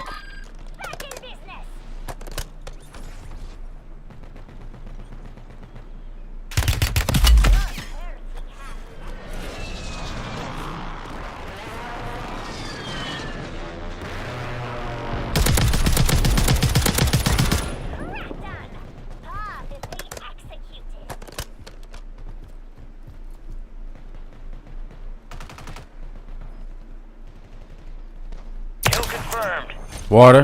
The rest of them. He out here. Somewhere out there. Somewhere that way. Heads up, enemy movement. Oi, my bad.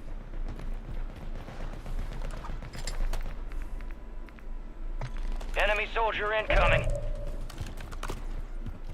One in the back.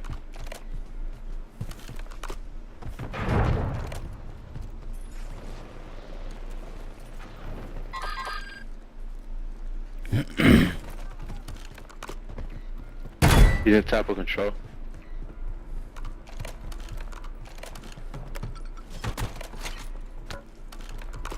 Here, Chin.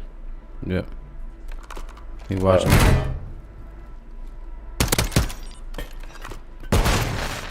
I'm stunned. I'm stunned.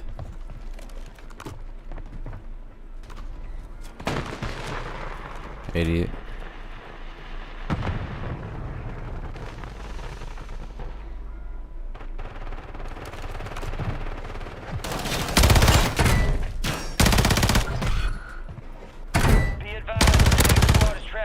He jumped first. Cracked. Nice. Shut up. Damn.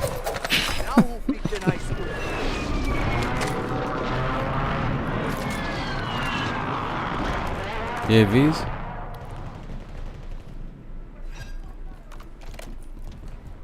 Yo, this one guy is just keeping them up the whole game.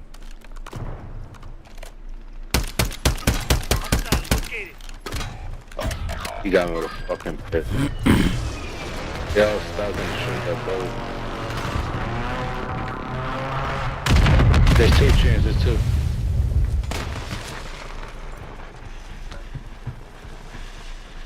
Yep, that corner. Enemies are dropping into the area. Watch the skies.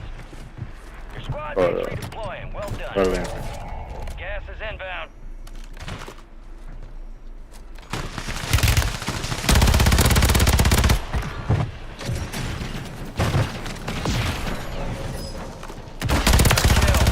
Marking the rest of the squad. Get hunting. Swimming. All right, your squad's in the safe zone.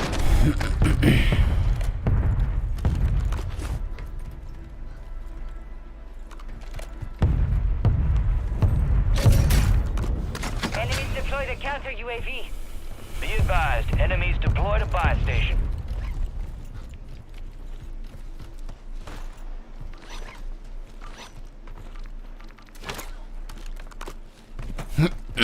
Got +7 before 10. It's already a good game. We just got to finish it and win it.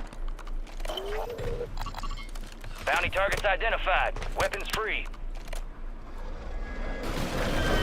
Hostile counter UAV overhead. Enemy buy station deployed. Over here. Oh, hey, enemy. Boy, my bad. Jumped in the water.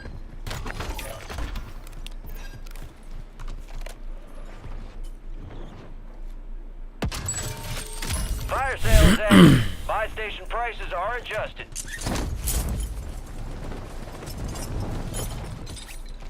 Enemy movement.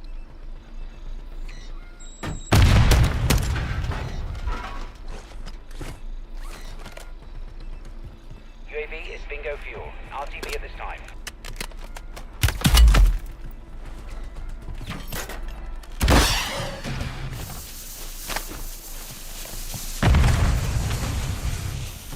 Remaining. Resurgence is about to end. Make it count. Danger. Touch. God damn, who just killed him? Damn, saved my ass.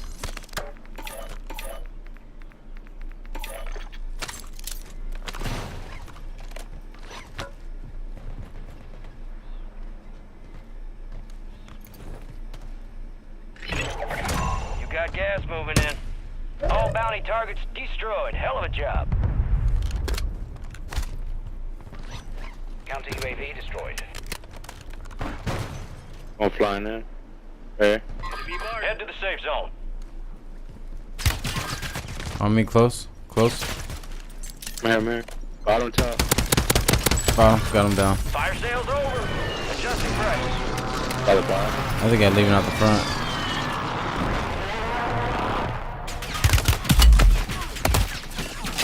Shooting through the walls.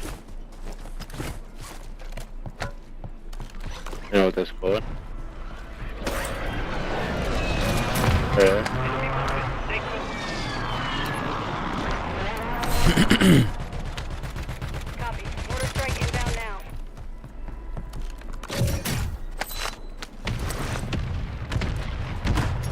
Be advised, resurgence is no longer active. This is for keeps. Enemies dropping into the AO. Yeah, let's go. Supply crates are restocked. Advise you load up now. Oh, yeah. Turn him to a tombstone. IRSO come up? You have a buy station I inbound. don't think so. Bro. Yeah, it did. Our counter UAV is active. Friendly buy We station need is to ready. pull in.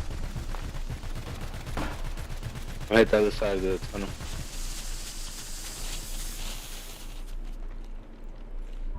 You're losing ground. Move it.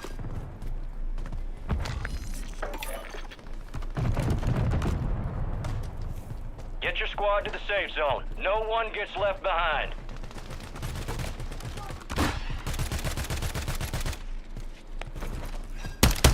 Check zip.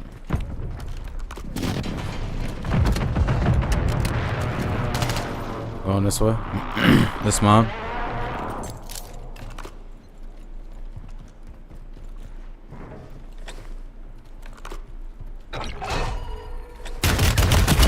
Wow. Wow. You got him all?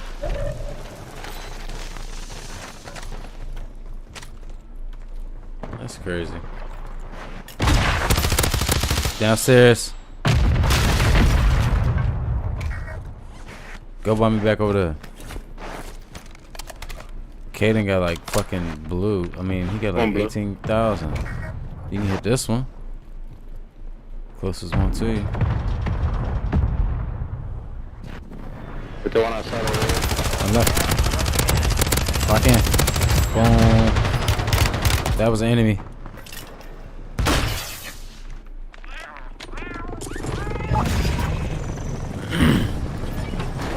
Link with Adrian. What floor is that? 5 seconds.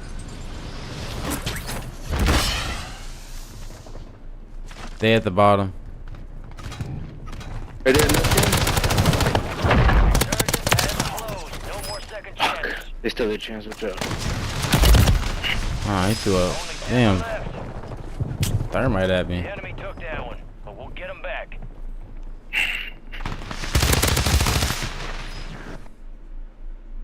Oops. Oh. 88. I got one more game. One more good game.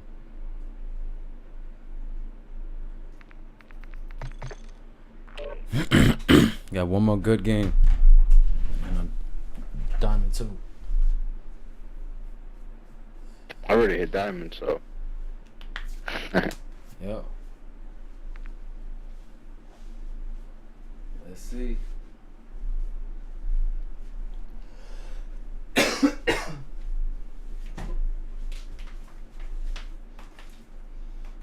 Ready for some harder lobbies? Ain't no more plat.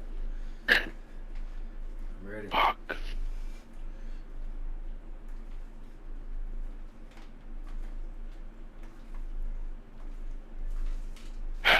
Here goes.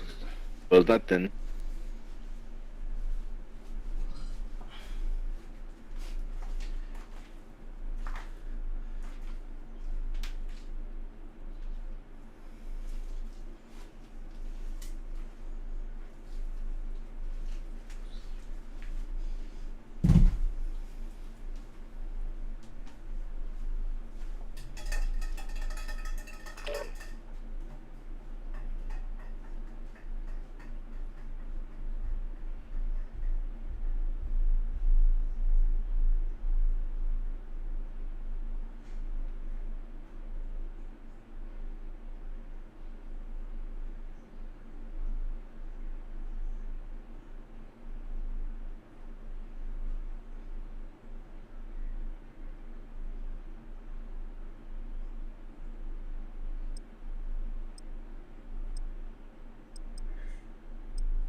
this time for some target practice. Real thing's coming soon.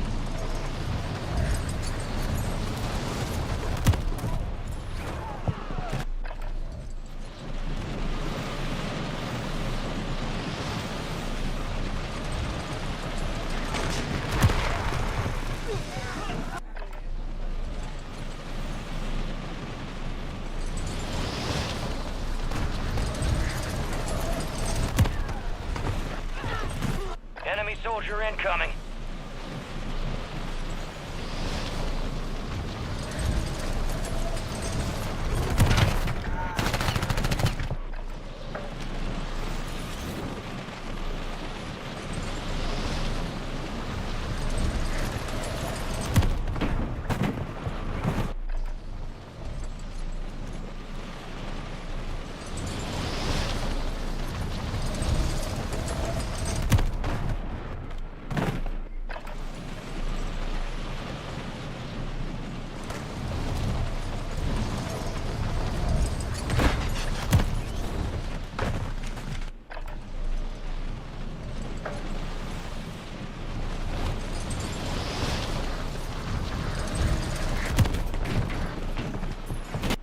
Dropping into the AO.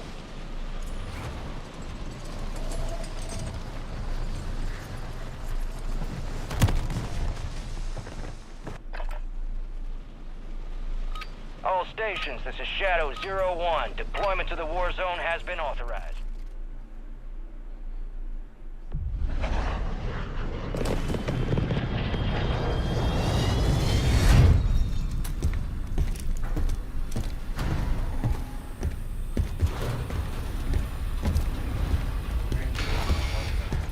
Oh shit. Whatever that means. Resurgence. Survive and your team can redeploy. Eliminate targets to bring them back faster. I think we got their attention with that one. Move in. Enemy soldier incoming. Move in here.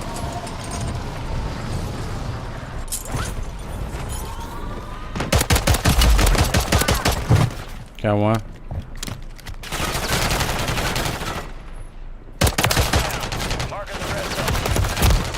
No.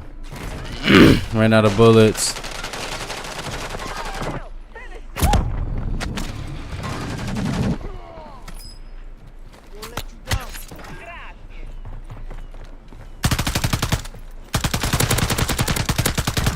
Kill confirmed and we located the rest of them.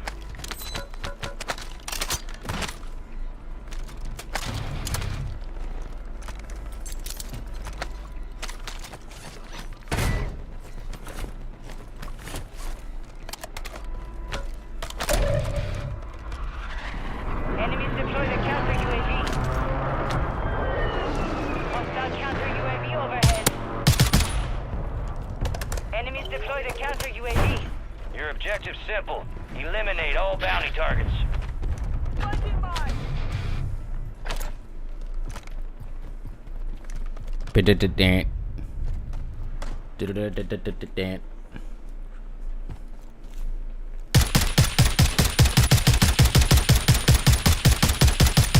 Hello, Roman. Hostile counter UAV overhead.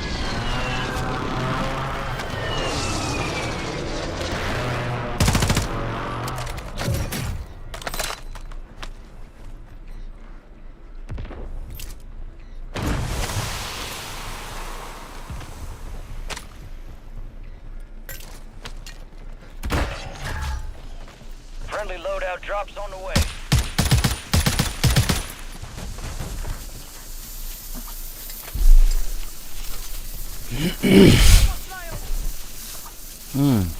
Fuck. Sure.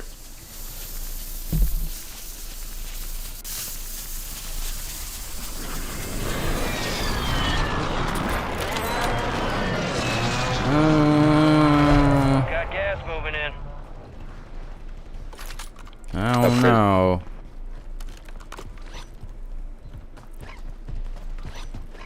Enemy visual. Broken.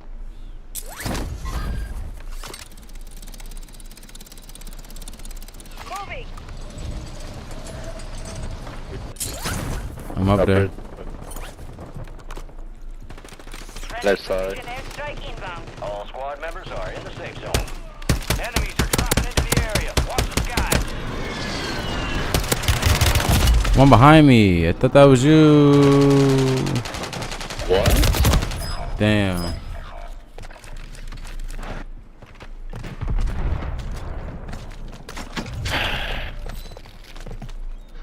Fucking.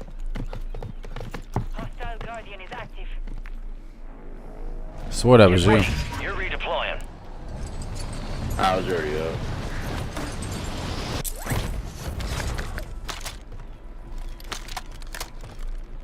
They're gonna try to take this diamond 2 away from me and be pissed. You got a loadout drop inbound. Going for it.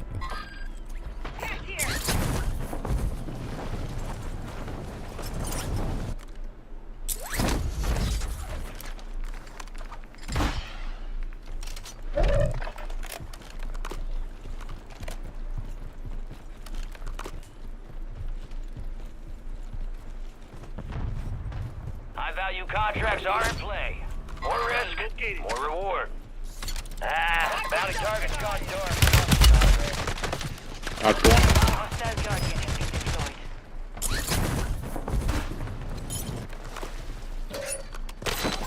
The mid-cal rounds. Copy that. Mortar strike inbound. Broken.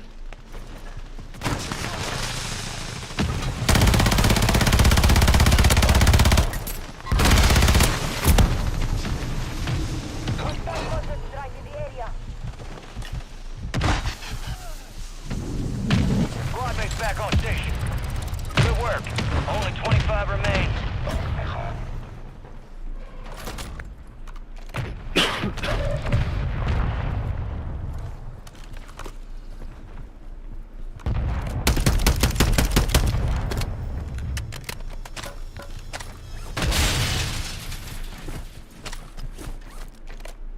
Reload. Enemy is up. Enemy movement. Your squad is down. Stay alive to bring them back. They're rolling together. You've got reinforcements. You don't come back to my shit.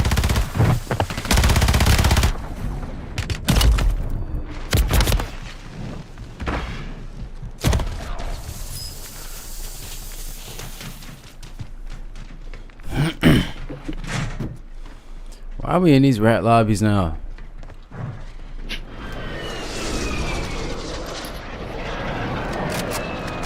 Gas is moving.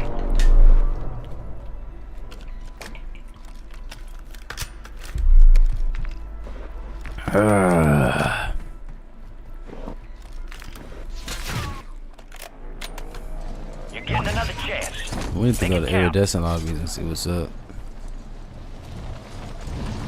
Your squad made it to the safe zone.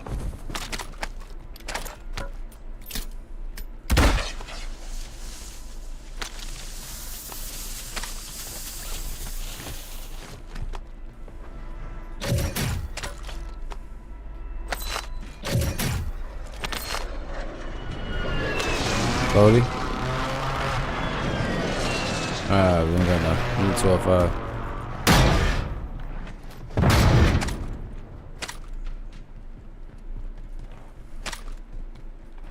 Going next door. Already flowing.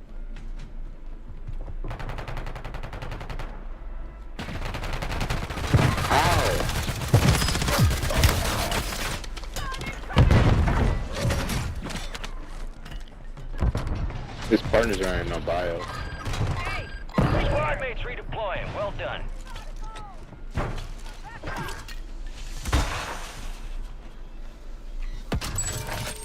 Fire sale active. Buy station prices have been reduced.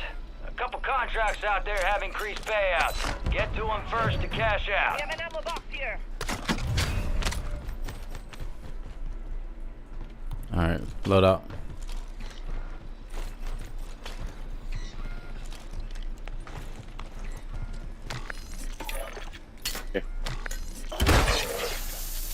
Positive ID on the bounty target. Hunt them down. Pulling up. Straight. Get ready. Resurgence Resurgence window is about to close. They landed on us.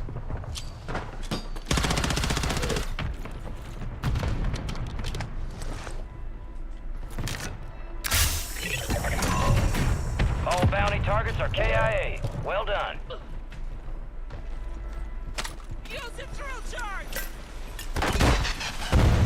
Enemy soldier incoming. On us. Gas is inbound.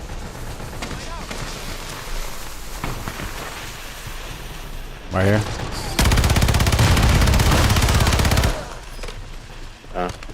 Behind us. All right, your squad's in the safe zone.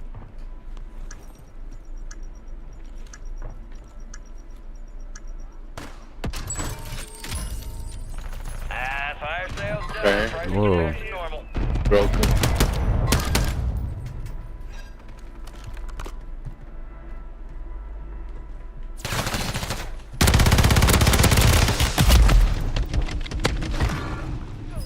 Nice way to be there, bruh. Your squad mate's back on station. Good work.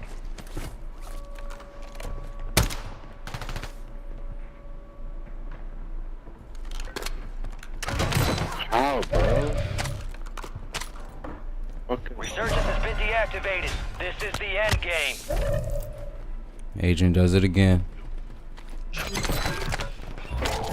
Supply crates have been restocked. Load up. On me. He ran out.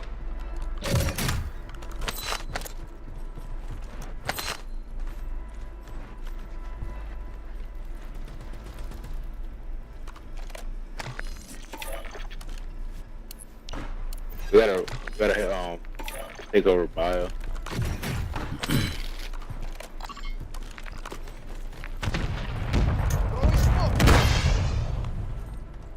Hit the ammo box first before I go up there.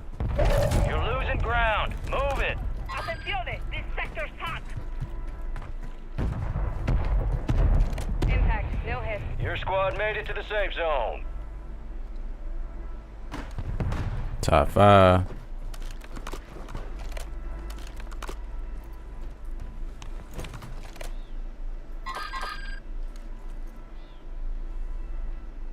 Copy that. Moving. I cancel last. Enemies deploy the counter UAV.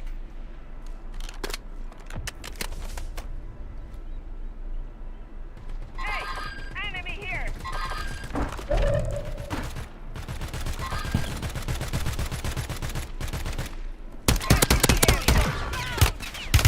You're in the top 10. Keep knocking them out.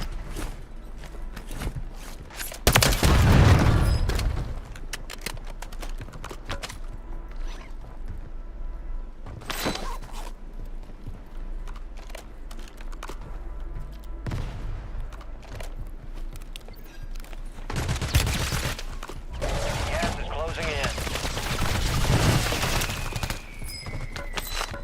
Get to the safe zone.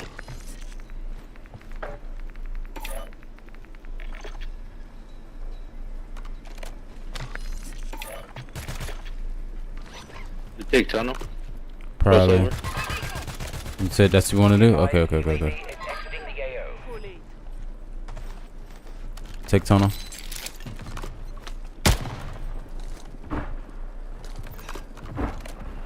Enemy movement. Going up. Enemies are dropping into the area. Watch the skies.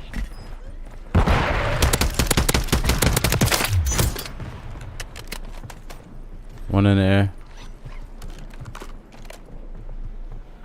Watch him, brother. Crack. One tap. Got gas moving in. Got 4 remaining. Look at that Safe shit, zone. bro.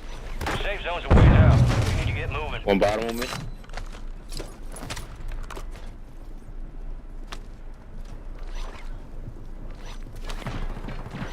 One bottom of me.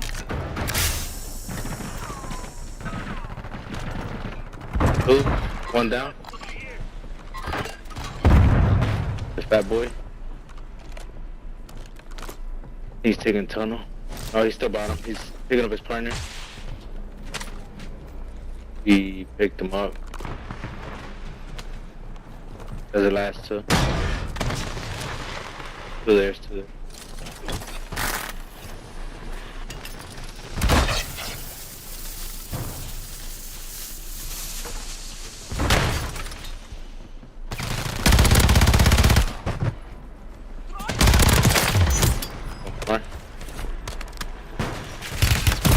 Left.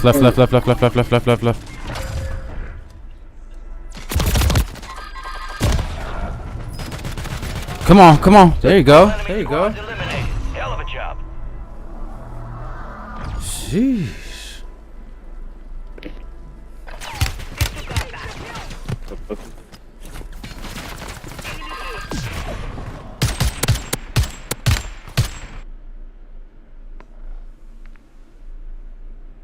There we go. Diamond dose. Yeah, that's it. Alright, me too. I was about to say. I'm gonna be on tomorrow. Yeah, that was a good dub. Alright. Yeah. Alright, we out.